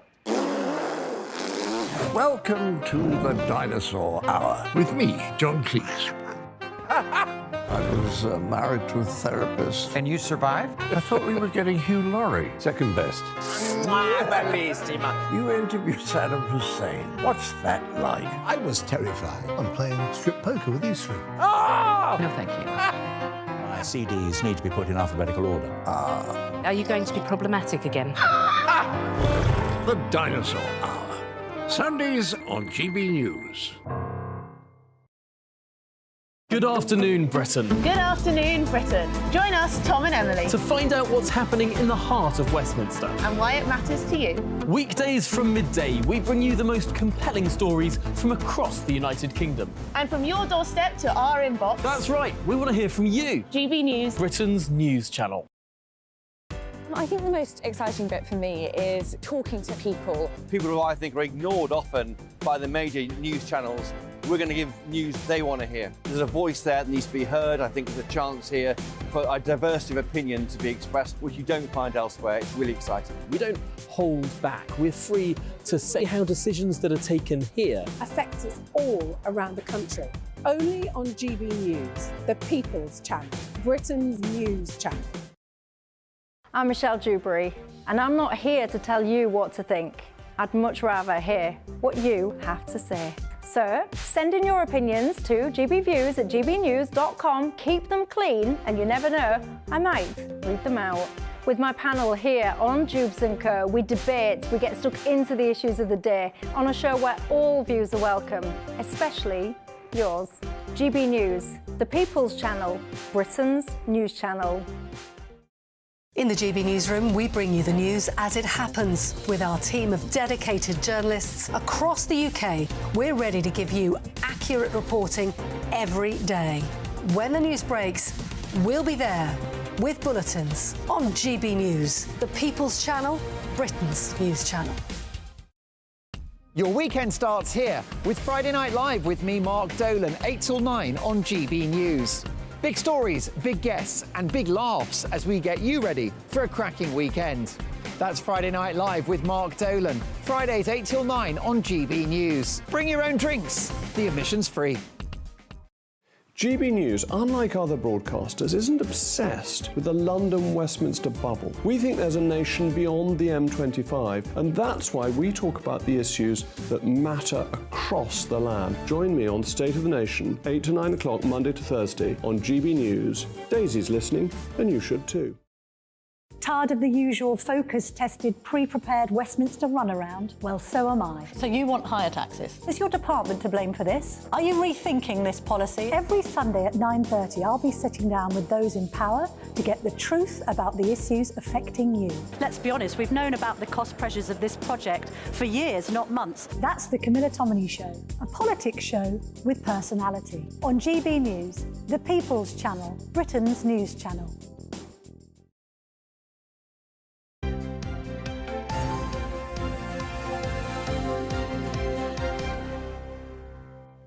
The part of the programme we called Headline Makers, and we have the company of Norman Baker and Ella Whelan to go through the things that have grabbed their attention. And honours have grabbed your attention. The King Charles has given out MBEs to who, Norman? Well, first of all, let me say King Charles didn't decide this. He's just told what to do by the government. But the government's decided that these MBEs should be given to this South Korean pop group, girl band, called Blackpink. Now, the thing about MBEs and honours generally is they're there for public service. They're there to recognise what you've done in society over many, many years. There are honorary MBEs given to foreign people, but they tend to be given to people who've been in this country for a long time. Like Bob Geldof or something. Well, perhaps. Yeah. And actually, oddly enough, as a minister, I had to give out MBEs because, or awards to people because honorary MBEs aren't normally given out by the royal family, given out by ministers, because that's how the system works. So this is a break in tradition anyway that Charles is doing this. And the case I gave that comes to mind was there was a Danish woman who spent her life in this country and contributed to Britain and society here, but happened to retain her Danish passport, and that she was entitled to an MBE in my view. But this is completely different. This is a pop group, and they're only getting MBEs, I think, because. But we talk about Jeremy Hunt buying votes with his budget yesterday. I mean, again, this is buying trade. It's buying trade. That's what it is, and I just think the honour system should be used for that purpose.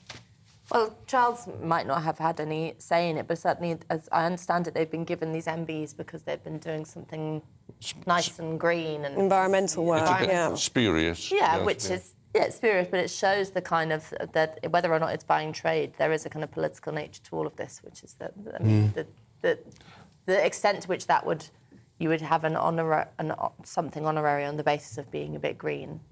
Ella, explain this transgender story to me that's in The Guardian.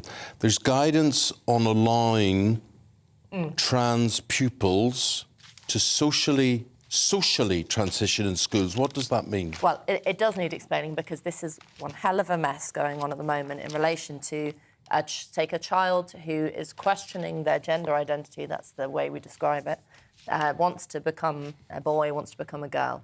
And socially transitioning means wants to be called Sally or Sam, so wants to use a different name, wants to use different pronouns, but it's not medical. There's no medical intervention. Yep. It's just a social thing, but still a very big deal if a child wants to completely change their identity. And there has been no guidance in schools, and there has been a terrible row going on between the education system and the government, or its teachers saying, "How on earth am I meant to navigate this? What can I do? What am I meant to do? What am I allowed to do?" The news is that there is guidance coming at some point this year. It's delayed. It was promised in the summer.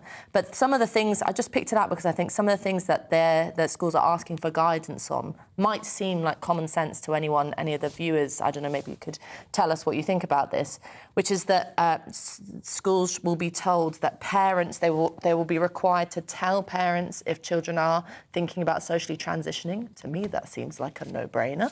But there you are, you need guidance around that. And head teachers will also be advised to maintain separate toilets, changing rooms and the like for sports. Again, probably a no-brainer to most parents, particularly for younger kids at school. But there you go, this is why we need guidance, because this has become such a contentious topic of debate, whatever side you're on the sort of gender ideology trans issue. There should be some clear guidelines that all schools are expected to stick to. Where to begin, I know. Where to begin, but, you know, I've seen this kids at 10 years of age wanting to be a pussycat or a person of the opposite sex or whatever, and at 14 they're completely different. But they still have to live with the decision they did in front of their mates, and whenever when Dan wanted to become Daniela and whatever, and they have to live with that. And are we, Norman, sometimes can we be a bit overindulgent in the wishes of someone who's under 10 years of age? Well, dare I say, someone under the age of 16 or 18. I think people are growing up. They change them physically. They change mentally during that period of time. They're not really fully formed adults until they're 16 at least, probably 18. I just think we be very careful what you allow people to do when they're underage, because you have to live with it subsequently. Right, we're going to move on to pyjamas now, something that makes Eamonn very unhappy, Norman. A third of British employees have admitted to wearing their pyjamas when they are working from home. Yes, I mean, I find this quite extraordinary, actually, that people apparently do this. And in fact, of course, because the camera is pointing at your top half, we don't even know whether they're wearing the pyjama bottoms or not when they're working. And employers are feeling rather annoyed. It tends to be, apparently, according to Telegraph, it's kind of middle-aged people who are guilty rather than young people. Young people are wearing suits, but middle-aged people are kind of slouching around wearing pyjamas at home. Right, here's my view on pyjamas, right? Pyjamas are clean and lovely when you have a bath and you put them on, you put talcum powder all over your body and whatever, and you get between the bed sheets and you go off to a nice gentle sleep. But when you wake up in the morning, they are whiffy, smelly, they stick to your skin, they're wrinkled, and they should not be worn in the subsequent day, is my honest view. So once you've been to bed in pyjamas, they're in the wash basket. Well, I'm sure that's true. Clean set. I'm sure that's true. But I mean, another thing is, if you're conducting a business meeting, I mean, do you really want to be doing down the line with someone wearing pyjamas? But I wouldn't be in business mode. Do you know what I mean? Yeah, you have to get your head set and wash your face, brush your teeth, brush your hair, and get ready. That being said, there have been across the pandemic, I remember several times in which, if you're going into a studio, you kind of get your mind set into going into a studio. There were several times in which I knew that I had to wake up at 5 for the Skype or whatever, and I would miss the alarm. And there were several pay-per-views I did with a jumper over a nightie, and no one noticed. I wasn't on top of my game. I think it's okay on radio. Yeah. It's okay on radio because no one knows what you're wearing. And I've done plenty of serious interviews horizontally from home. And does that affect your performance, do you think? I don't think so, no. I think it's all right. But as long as it's not from the bath or something, then you get an I tell you what, if your suits are anything to go by, I would love to see your pyjamas, what you have. Well, Eamonn, I have to tell you, I don't wear pyjamas. Well, do you know what, Norman? I'm with you. I sort of think, who in this day and age, except in sitcoms, where do you see anybody wearing pyjamas? I mean, do you know anybody that wears pyjamas? No, it's a kind of... I love pyjamas. I've got lovely Christmas ones at the moment with gingerbread on them. How nice. Little matching set. Thanks, Mum. Ella, let's move on, shall we, to the Times. And this Israel-Hamas truce deal, which is now going to be delayed. Yes, such a awful, horrendous thing that these families are going through.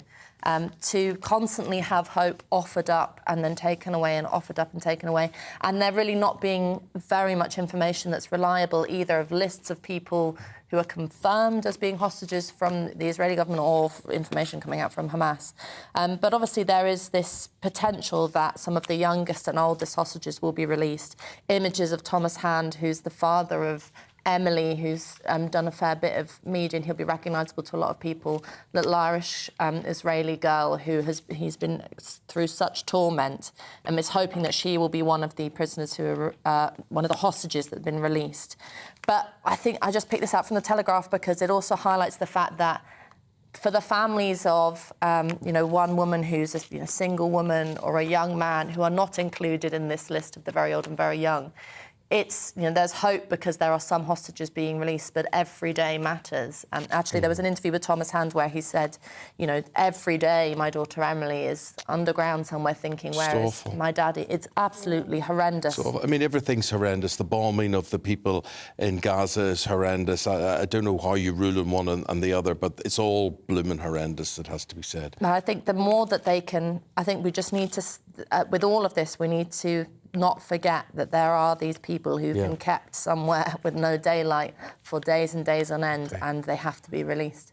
Norman, I am fascinated to hear about a story in the Telegraph that Putin has released a man called Nikolai Oglobayak. And what is unusual about Oglobayak?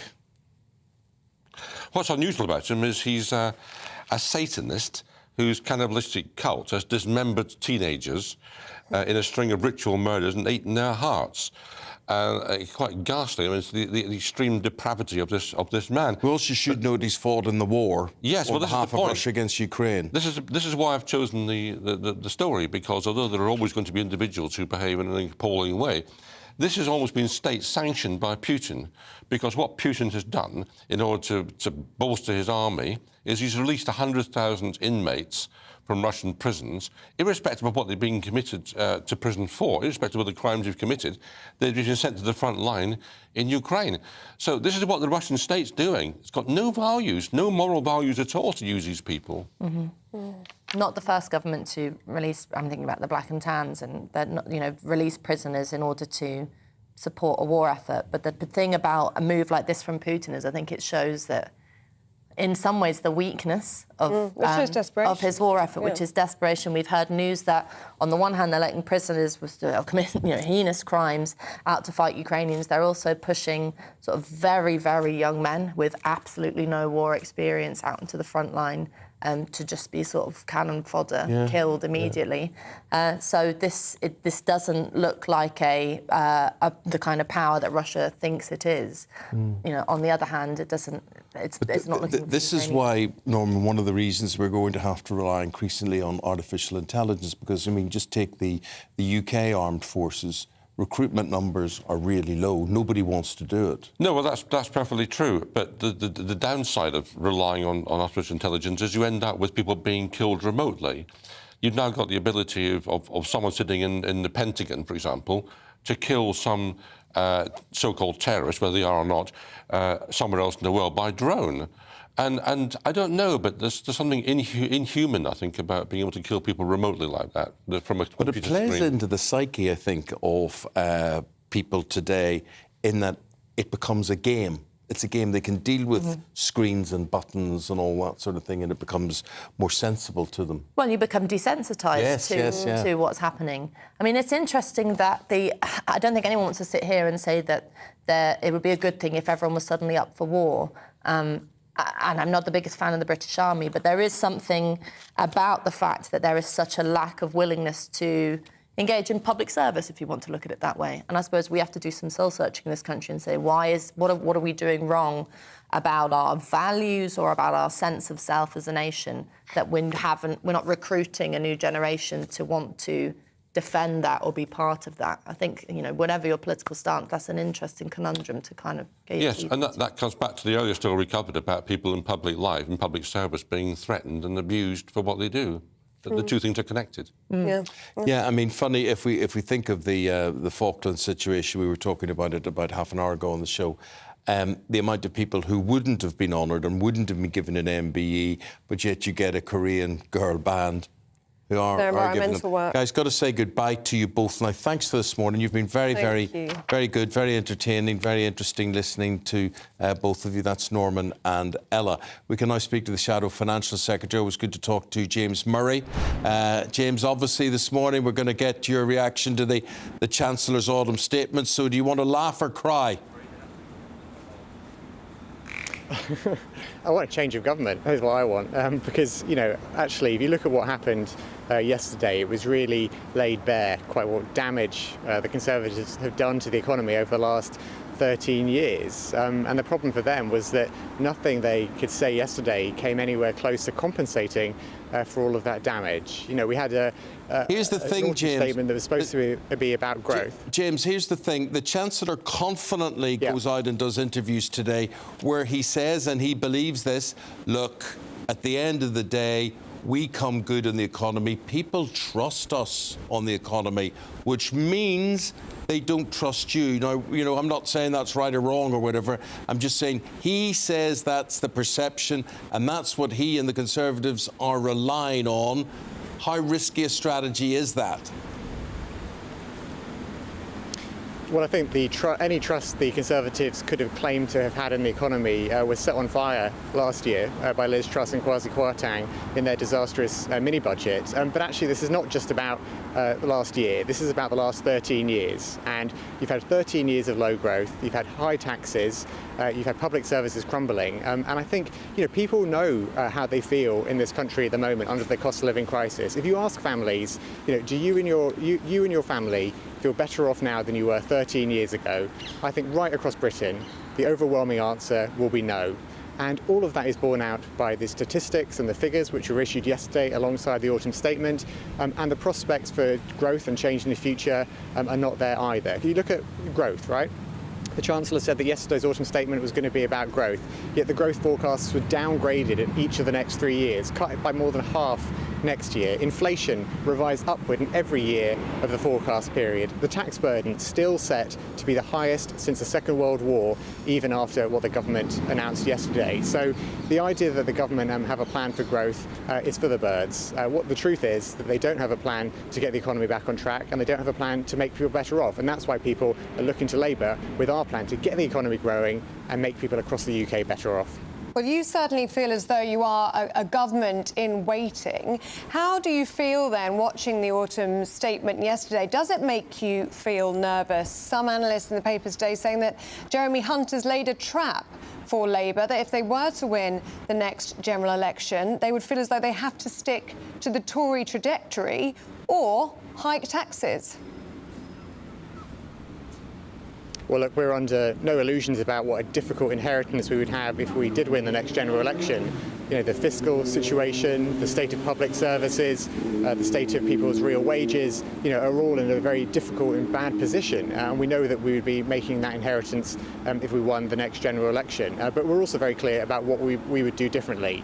We've identified some of the key tax loopholes we would close to get some money to invest in the NHS quickly and so on. But crucially, what we keep coming back to for very good reason is that we have a plan to get the economy growing. And if we can get the economy growing, that is how we can make people across Britain better off and invest in those public services to put Britain back on track. And how would you get the economy growing? Okay, number one, we would have a bedrock of fiscal and economic responsibility. We have seen the chopping and changing under this government and all the damage they did last year. We would set out a modern industrial strategy, a roadmap for business taxation. We would give businesses that stability to invest. Secondly, we would invest alongside businesses in the new industries of the future to make sure that we're de-risking the private sector investments, helping them to invest and grow, helping them to create jobs across the country. We would reform planning. We would increase the grid capacity. We would make sure that those were not barriers to growth. And finally, we would make sure that we bring back security to both household finances and to businesses so that businesses can grow and households can get better off. Businesses trust Labour, though. I mean, yesterday's autumn statement, £11 billion in tax breaks for businesses. That's the largest boost in modern history. The Tories are desperately trying to keep businesses on side here. Is what Labour's offering, is that enough?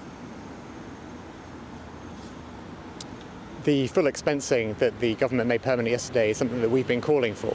But the problem is, I don't think it goes anywhere near far enough. And look, I spend a lot of time in my role meeting businesses, talking to them about what they need. And they say above all else, what they need first and foremost is some stability, is some certainty, some predictability, so that they can make their investment decisions and don't have a government who chops and changes and pulls the rug from under them at the 11th hour. Now, they've lost trust in many cases with the government, and they're talking to us about what we would do in government if we were to win the next general election. We're building that trust with businesses, but many, many businesses say to me, we want a Labour government because we want to get Britain's economy back on track. We want to work with a government that is stable, that is setting out a plan, that is helping us to grow, and together we can get the economy growing and, again, make people across Britain better off. Well, that was the starting gun fired yesterday, one would have thought. James Murray, lovely to talk to you. James is Labour's Shadow Financial Secretary to the Treasury. Thank you. We'll leave it there. Thank you very much indeed. And a lot of you airing your views on the autumn statement yesterday. We'll talk about those after the news at the top of the hour. Here's the weather. Good morning, I'm Alex Deakin. This is your latest weather update from the Met Office for GB News. Bit of rain around across the north today. It's also pretty blustery. Most places dry further south, but we're all going to be turning colder by tomorrow.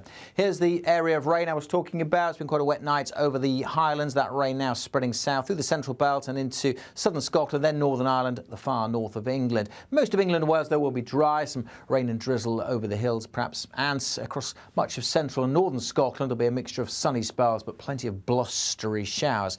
Things turning colder here, single digits, but with some brightness further south, we could get into the teens once more. But we won't be seeing the teens during tomorrow because as this band of rain sinks south through this evening, bringing some light rain for a time over the Midlands and Wales, it will be introducing that colder air from the north. There'll be plenty more showers coming in across northeast Scotland. Very windy conditions here too through today and tonight. And some of the showers coming in could be wintry, even to lower levels, potentially turning things quite icy in some spots. So a colder day on Friday, but for many it'll be a dry and a bright day with some sunshine.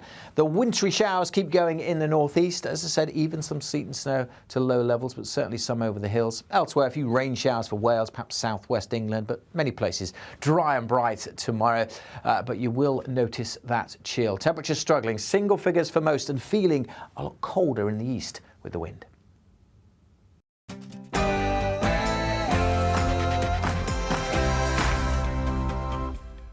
Hello there, very good morning, good to see you. The time fast approaching 9 o'clock on this Thursday, the 23rd of November. This is Breakfast with Eamonn Holmes and Ellie Costello, and here's what we've been covering on Breakfast this morning. Jeremy Hunt seeks to get the economy back in business and ease your tax burden to give the Conservatives a fighting chance at the next election. I've no idea when the next election will be. But when it comes to elections, people do vote Conservative because they think that we are going to take the right decisions for the long term of the economy. They fundamentally trust us on the economy. And just this morning, Ofgem have announced the energy price cap will rise to almost £2,000 from January, a 5% increase compared to the previous cap. Another tragedy in the Channel. A migrant boat crammed with 60 asylum seekers has capsized. It drowned 2 people and left others suffering from hypothermia. The latest migration figures, we should tell you, 9:30. You'll get those in Britain's newsroom on this very station.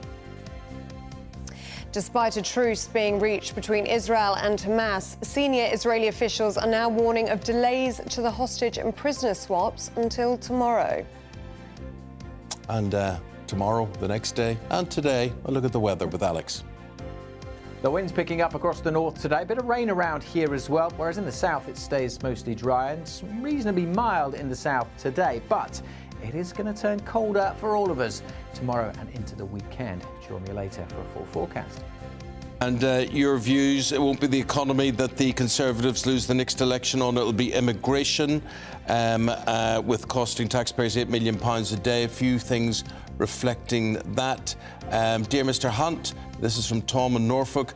You keep taking money from me with a myriad of different taxes. I'm fed up with you spending my money on things I don't agree with.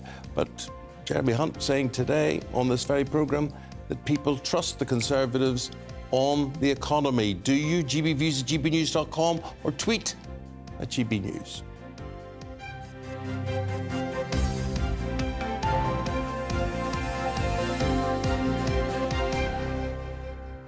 Now, of course, we're talking about yesterday's autumn statement. The economy is working, says Jeremy Hunt, but there is plenty of work still to do. That was his message the morning after the day before, after that autumn statement, which saw the biggest tax cuts in 35 years. Or were they all just smoke and mirrors? Is this short-term thinking with an election in mind, an election which has to come at some stage next year? Or, as the Chancellor claimed, is he putting the long-term future of the economy first? We've always been very honest that that has meant we've had to raise taxes in order to pay for those schemes. But now we are able to start bringing them down. And yes, there is a short-term impact on growth when you're tackling inflation, because that means that interest rates are higher, and that is reflected in the forecasts. But the measures that I've taken today are what, more than 200 businesses wrote to me to ask for. Well, GB News presenter Pip Thompson took to the streets and has this report to hear what you think about the autumn statement. Christmas is coming. Are our pockets getting fat? Or did the Chancellor's autumn statement fall, well, a bit flat? All money's good in your pocket. It would have been nice to have had a little bit more, but anything is better than nothing. The prices are going up, all of the toys, sweets, food, everything is going up. So unless they get an increase in the benefits now, or wages now, the problem is going to be manifest itself in January time when they've overspent at Christmas. Finally, good to hear some good news for once. It's always been negative news. Taxes rising, inflation's increasing. So for once to hear that it's getting frozen, it's coming down, it's good. Don't think it's going to make an awful lot of difference. It's definitely not going to make a difference to Christmas because it's all happening here in April. And I think the people need something because it's just been a terrible year. Some of the main takeaways from the autumn statement. The national insurance rate cut from 12 to 10%, saving millions of you £450 every year. Alcohol duty frozen until next August. Universal credit and other benefits rising by 6.7%, meaning an average rise of £470 a year for millions of households. And the pensions triple lock increased by 8.5% to £221 a week from April. In all, a total of 110 measures to help grow the economy. But is it enough to grow Tory fortunes at the next election, especially when recent polling suggests they're trailing some 20 points behind Labour? What has been laid bare today is the full scale of the damage that this government has done to our economy over 13 years. Yeah. And nothing that has been announced today will remotely compensate. Many claim it's the economy rather than migration which will decide the next election. Inflation's now falling, down to 4.7%, but prices are still rising. Our weekly shop costs a whopping 30% more compared to 2 years ago. And very limited economic growth is expected in the run-up to the next general election. We will feel an immediate effect on our pay packets in January when the national insurance cut happens, but the amount of income tax we're paying, certainly within a year or two, will be a lot higher than it would have been had thresholds and allowances risen in line with prices as they normally do. An autumn statement for a country that has turned a corner. It all sounds like some early Christmas cheer, but are you convinced? Well, you might have less time than you thought to decide, because rumours are swirling that a May election could be on the cards. Pip Thompson, GB News. Well, let's get some reaction now from our political correspondent, Olivia Utley. Good morning to you, Olivia. Very good to see you this morning. So 110 measures announced yesterday by Jeremy Hunt, hoping to grow the economy. But is it enough to grow Tory fortunes ahead of a next general election? Well, absolutely. That's the big question. I've been speaking to Conservative MPs about what they make of the autumn statement. On the whole, there's a lot of satisfaction about that national insurance cut. 2% was more than anyone really expected. There were rumours that there would be a 1% cut, but a saving of £450 for the average worker is really pretty impressive. That said, there is a lot of consternation that Jeremy Hunt refused to unfreeze the tax bands. Now, this sounds pretty dull, but it is very, very important. Essentially, what's happened is that 6 or 7 years ago, the threshold at which tax is paid, at which the 20% level of tax is paid and the 40% level of tax is paid, was frozen. Obviously, with inflation, people's salaries have gone up and up and up, but that doesn't really meet the cost of living standards. But those people have been pulled into the higher rate of tax.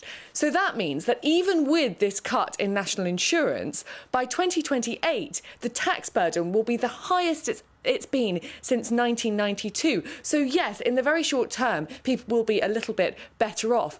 But that sort of doesn't really touch the sides when you look at the fact that 7 million people are going to be paying more tax due to this effect called fiscal drag over the next 5 years. There's a lot of anger on the Tory benches that Jeremy Hunt hasn't yet done anything about that. What they're hoping is that come the spring budget, the full budget, that Jeremy Hunt will begin to unwind those frozen thresholds and put people back into the tax bracket where they belong. As Pip said in that report there are lots of rumours swirling about an early general election, a general election in May rather than October, November, as we were expecting. That is because Jeremy Hunt has made a very unusual measure to introduce emergency legislation to get that national insurance cut agreed with Parliament by January rather than April as it would normally be. That makes everyone think, hey, he wants people to feel the effects of this before they go to the polls. And how much do you think we should read into that, Liv? Because we were speaking earlier to Jeremy Hunt. He said he isn't aware of when a general election will be. He said he has absolutely no idea. But the timing of this is all very interesting, isn't it? As you say, that emergency legislation so that people are feeling the pound in their pocket by January. That would indicate that there is going to be a spring general election. As they think, the election is going to be won on the economy. And as Jeremy Hunt was telling us this morning, it's the Tories that are trusted with the economy. Well, absolutely. I mean, this is the big question. The general wisdom in Westminster over the last sort of 6 or 7 months has been that the Tories will push an election as far back as they possibly can, so the back end of next year. That's because, obviously, they are trailing massively in the polls. Some polls put the Tories now on about 19% of the vote, which is sort of almost unprecedentedly bad. It's also because the Tories are hoping that inflation is going to continue to fall, and when inflation falls, interest rates will fall, and gradually the effect on people's mortgages will get less and less. So the wisdom has been they will wait until the end of next year. By that point, hopefully, interest payments on mortgages will have gone down, inflation will have gone down, the cost of living, the bulk of the cost of living crisis will be, if not over, then at least eased. But this announcement from Jeremy Hunt yesterday has got tongues wagging. Why would he be so determined to introduce this legislation by January unless they're thinking of an election in the middle of next year? It could be that the Conservatives would quite like to sort of get the election over and done with, because the danger of leaving an election till the end of next year is that we are expecting local elections in the middle of next year. There will be more by-elections. And the more the Tories get hammered at these local elections, smaller elections, by-elections, the more embarrassing it looks for them and the more they go down in the polls. So it could be a question of the Tories just now thinking it's time to rip the plaster off, get that election over with and hold it in May. Very much indeed for that, because there is always that debate, isn't there, as to when they should go, and if they're going to be beaten, they might as well hold on for as long as possible. But I didn't take into account all those midterm elections that are going to happen there. If I had a vote, I'd vote for Bev and Mark Dolan on Britain's newsroom from 9:30. And you're going to have migration figures. We are. We're going to have the latest net migration figures just after 9:30, we think, and they're probably going to be very, very high. Indeed, I think if those figures are over 100,000, it's going to be a national conversation. We're expecting closer to 700,000. Yeah. That's an entire city every year. How do you get a GP appointment? How do you get a place in a school for your kid? Traffic on the roads. And the economy, the welfare state. You know, Britain is creaking, which, of course, we saw in the autumn statement yesterday. I mean, the elephant in the room about this country is that it's a great country with great people, but we are broke, and this country lives beyond its means. How net migration of 600,000 or 700,000 per year helps us is anyone's guess. Which was a conversation they had in the jungle last night, and I'm a Celebrity with Nigel Farage. Yeah, absolutely, with the awful Nella Rose character. Well, look, she's a big personality. She's got us talking, which she has got us talking. A real virtue. She started brilliantly and then completely let herself down in a conversation with Fred, and had an interaction with Nigel last night where she basically said, all black people hate you, Nigel Farage. And this is the myth, isn't it? And this ties into the figures, because if you suggest you'd like less immigration, the easy accusation is then, the criticism is, well, you're racist. It does not mean that. So I would love to know how many black people like Nigel Farage. I've walked down the street with Nigel Farage, and everybody of every colour, religion, creed, hue, whatever, everybody, he gets a very positive reaction. And this is why I think it's very interesting that he has gone on I'm a Celebrity, because the idea of Nigel being a celebrity and having a personality that reaches out and reaches beyond beyond is, I think, what he's trying to show on the programme. Most definitely. I mean, he's a rock star politician, you know, and he's a very charismatic figure. Actually, the line from Nella Rose last night was, everyone hates you, why is that? Well, over 17 million people voted for Brexit. Yeah. Nigel was the face of that. It reminds me of Hillary Clinton when she talked about the people that support Donald Trump as a basket of deplorables. Yeah. The bottom line is that Nigel Farage speaks for millions, and what he says we've all got to debate. And at the moment, the only story in town is immigration. The debate they had on the show last night was completely irrational, because he said, look, it's not sustainable, the numbers. And she said, oh, that means you hate me. No, that's not what it means. Yes, and he accused her of not listening. Yeah. And he said, you're not listening to my arguments. And how many times do we see that and do we hear that, where people are just waiting to speak rather than actually listening to each other? So we will be listening to each other and talking to each other this morning. We will. Nice to have you We've got the COVID Andrew's inquiry. We're going to have some fun with that. And another humanitarian disaster in the Channel. Tragically, 2 people have lost their lives. When are we going to tackle the small boats? Yep. How are we going to tackle the small boats? A big change in the law. That's the thing, yeah. And the government with political will, and I don't think it's the Tories, and I don't think it's Labour. Yeah. Really?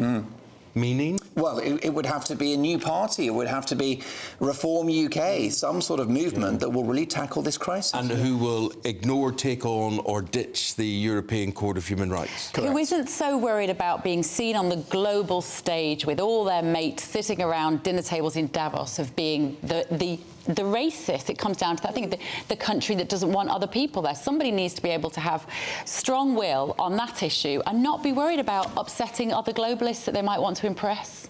And we're not seeing that from anybody. It's a packed show. Guys, I'll tell you, I'll be watching. I'll be watching. Good, good, good. I like this combo as well. Oh, thank you. Lovely surprise to see you, Mark.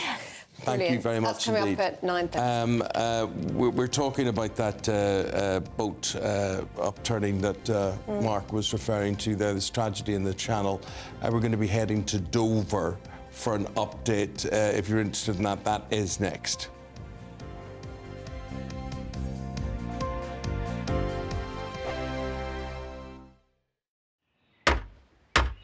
Who is it? We're here for the show.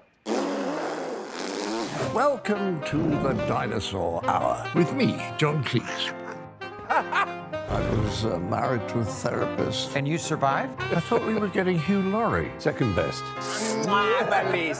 You interviewed Saddam Hussein. What's that like? I was terrified. I'm playing strip poker with these three. Oh! No, thank you. My CDs need to be put in alphabetical order. Are you going to be problematic again? The Dinosaur Hour. Sundays on GBNews. Good afternoon, Britain. Good afternoon, Britain. Join us, Tom and Emily, To find out what's happening in the heart of Westminster. and why it matters to you. Weekdays from midday, we bring you the most compelling stories from across the United Kingdom. And from your doorstep to our inbox. That's right, we want to hear from you. GB News, Britain's news channel. I think the most exciting bit for me is talking to people. People who I think are ignored often by the major news channels. We're going to give news they want to hear. There's a voice there that needs to be heard. I think there's a chance here for a diversity of opinion to be expressed, which you don't find elsewhere. It's really exciting. We don't hold back. We're free to say how decisions that are taken here affect us all around the country. Only on GB News, the People's Channel, Britain's news channel. I'm Michelle Dewberry, and I'm not here to tell you what to think. I'd much rather hear what you have to say. So send in your opinions to gbviews@gbnews.com. Keep them clean, and you never know, I might read them out. With my panel here on Jubes & Co, we debate, we get stuck into the issues of the day on a show where all views are welcome, especially yours. GB News, the People's Channel, Britain's news channel. In the GB Newsroom, we bring you the news as it happens. With our team of dedicated journalists across the UK, we're ready to give you accurate reporting every day. When the news breaks, we'll be there with bulletins on GB News, the People's Channel, Britain's news channel. Your weekend starts here with Friday Night Live with me, Mark Dolan, 8 till 9 on GB News. Big stories, big guests and big laughs as we get you ready for a cracking weekend. That's Friday Night Live with Mark Dolan. Fridays 8 till 9 on GB News. Bring your own drinks. The admission's free. GB News, unlike other broadcasters, isn't obsessed with the London-Westminster bubble. We think there's a nation beyond the M25, and that's why we talk about the issues that matter across the land. Join me on State of the Nation, 8 to 9 o'clock, Monday to Thursday, on GB News. Daisy's listening, and you should too. Tired of the usual focus-tested, pre-prepared Westminster runaround? Well, so am I. So you want higher taxes? Is your department to blame for this? Are you rethinking this policy? Every Sunday at 9:30, I'll be sitting down with those in power to get the truth about the issues affecting you. Let's be honest, we've known about the cost pressures of this project for years, not months. That's the Camilla Tominey Show, a politics show with personality. On GB News, the People's Channel, Britain's news channel.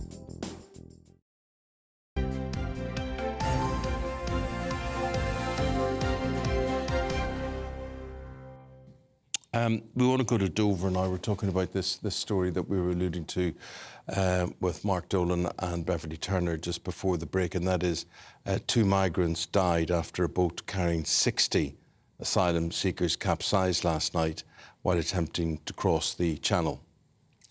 Well, it comes as the country awaits the latest legal migration figures set to be released at 9:30 this morning.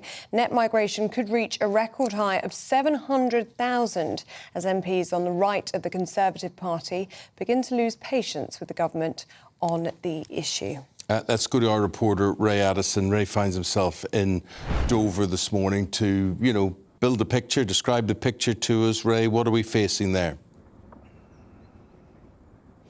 Well, we're hearing from French media reports that French police were able to prevent a number of vessels from entering the water yesterday around about midday. However, one boat managed to make it into the water, and around about 1 o'clock they received reports of people in the water. It's understood that there was around 60 migrants crammed into a very small boat, and it had made it to around 8 miles from the port of Boulogne when people ended up in the water. French and UK maritime services responded to that emergency. However, 2 migrants, a woman and a man, both believed to be in their 30s, were reported to have drowned. A third migrant was taken to hospital, but their condition is not yet known. Of course, French police have launched an investigation for manslaughter, potential manslaughter. Now, there was actually a separate incident as well. We saw footage last night around about 8 o'clock of an RNLI lifeboat responding to a boat in difficulty. They brought some migrants into Dungeness in Kent. Local ambulances responded to that as well, and we saw one person being taken off the boat on a stretcher. Some believed to be suffering from the prolonged effects of being in the water, potential hypothermia, etc. We don't yet know why that particular boat got into difficulties. However, the boat that got into problems in France, obviously it sounds like it was severely overloaded. We do know as well that the weather conditions have been extremely problematic in terms of for those wanting to make crossings this week. I think the last crossing that we saw was around about the 16th of November when around 350 people made that perilous journey. But there was 20 knot winds in that area where that tragedy happened last night. We've seen as well this morning, we understand that there's been at least one attempt to make the crossing from France. However, there's a boat that's about 1 kilometre from the French coastline, and it looks like it's going to have to be returned due to those weather conditions. As you were saying, this all comes ahead of the release of these latest statistics on irregular migration to the UK, including small boats. We know that just under 28,000 migrants have arrived on small boats this year, and that is around 1/3 less than the same period for last year. Of course, last year for the whole of 2022, just under 46,000 migrants made that crossing on small boats. And of course, Rishi Sunak is pledging to stop this completely. However, as we've seen, when people do manage to begin that journey, it can have tragic consequences. That's right. And you were talking there about these figures, which just minutes away now from being released, Ray. But people are saying there's so much political reaction to the autumn statement yesterday. Danny says interest rates are not coming down in next May, but there is one reason, he says, Ray, that the Conservatives will go for a May election, and that is the boat crisis, on the basis that when the weather improves, the numbers go up with these sort of things as well. So it's very much an issue that will, a lot of political parties will stand or fall by. Yeah, absolutely. I mean, obviously, Rishi Sunak has pledged to stop the small boat arrivals completely. So one could see why an election before the summer months might be advantageous to him, particularly if he hasn't been able to do that. Of course, if Rishi Sunak was speaking now, he would tell you that he's introduced a lot of measures, agreements with the French government to try to prevent these perilous crossings, including doubling the number of French personnel who patrol along the beaches. And as we were hearing, they are telling us that they did manage to stop a number of vessels getting into the water. However, the fear is that there will always be some that manage to slip through, and when they do, it can end in tragedy. Well, it's got to end there for you with us, Ray. Thank you very much indeed for that. Thank you, everybody, for watching and listening. Back tomorrow from 6 a.m.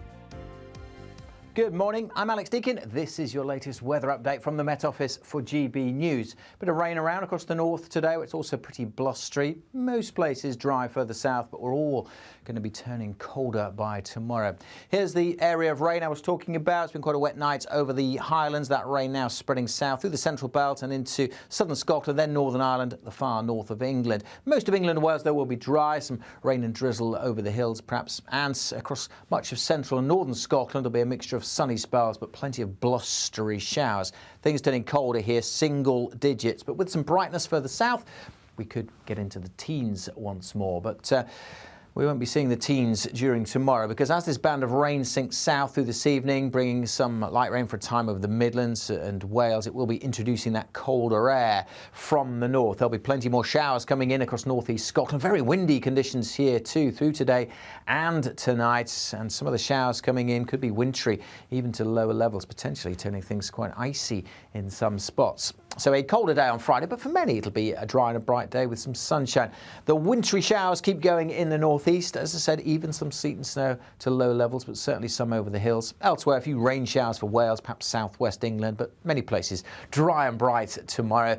But you will notice that chill. Temperatures struggling, single figures for most, and feeling a lot colder in the east with the wind.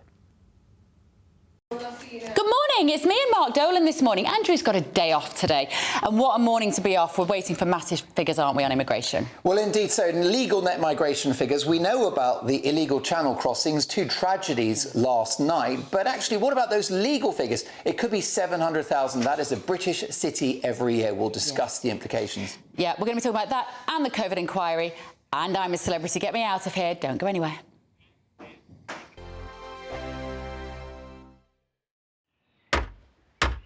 Who is it? We're here for the show. Welcome to the Dinosaur Hour with me, John Cleese. I was married to a therapist. And you survived? I thought we were getting Hugh Laurie. Second best.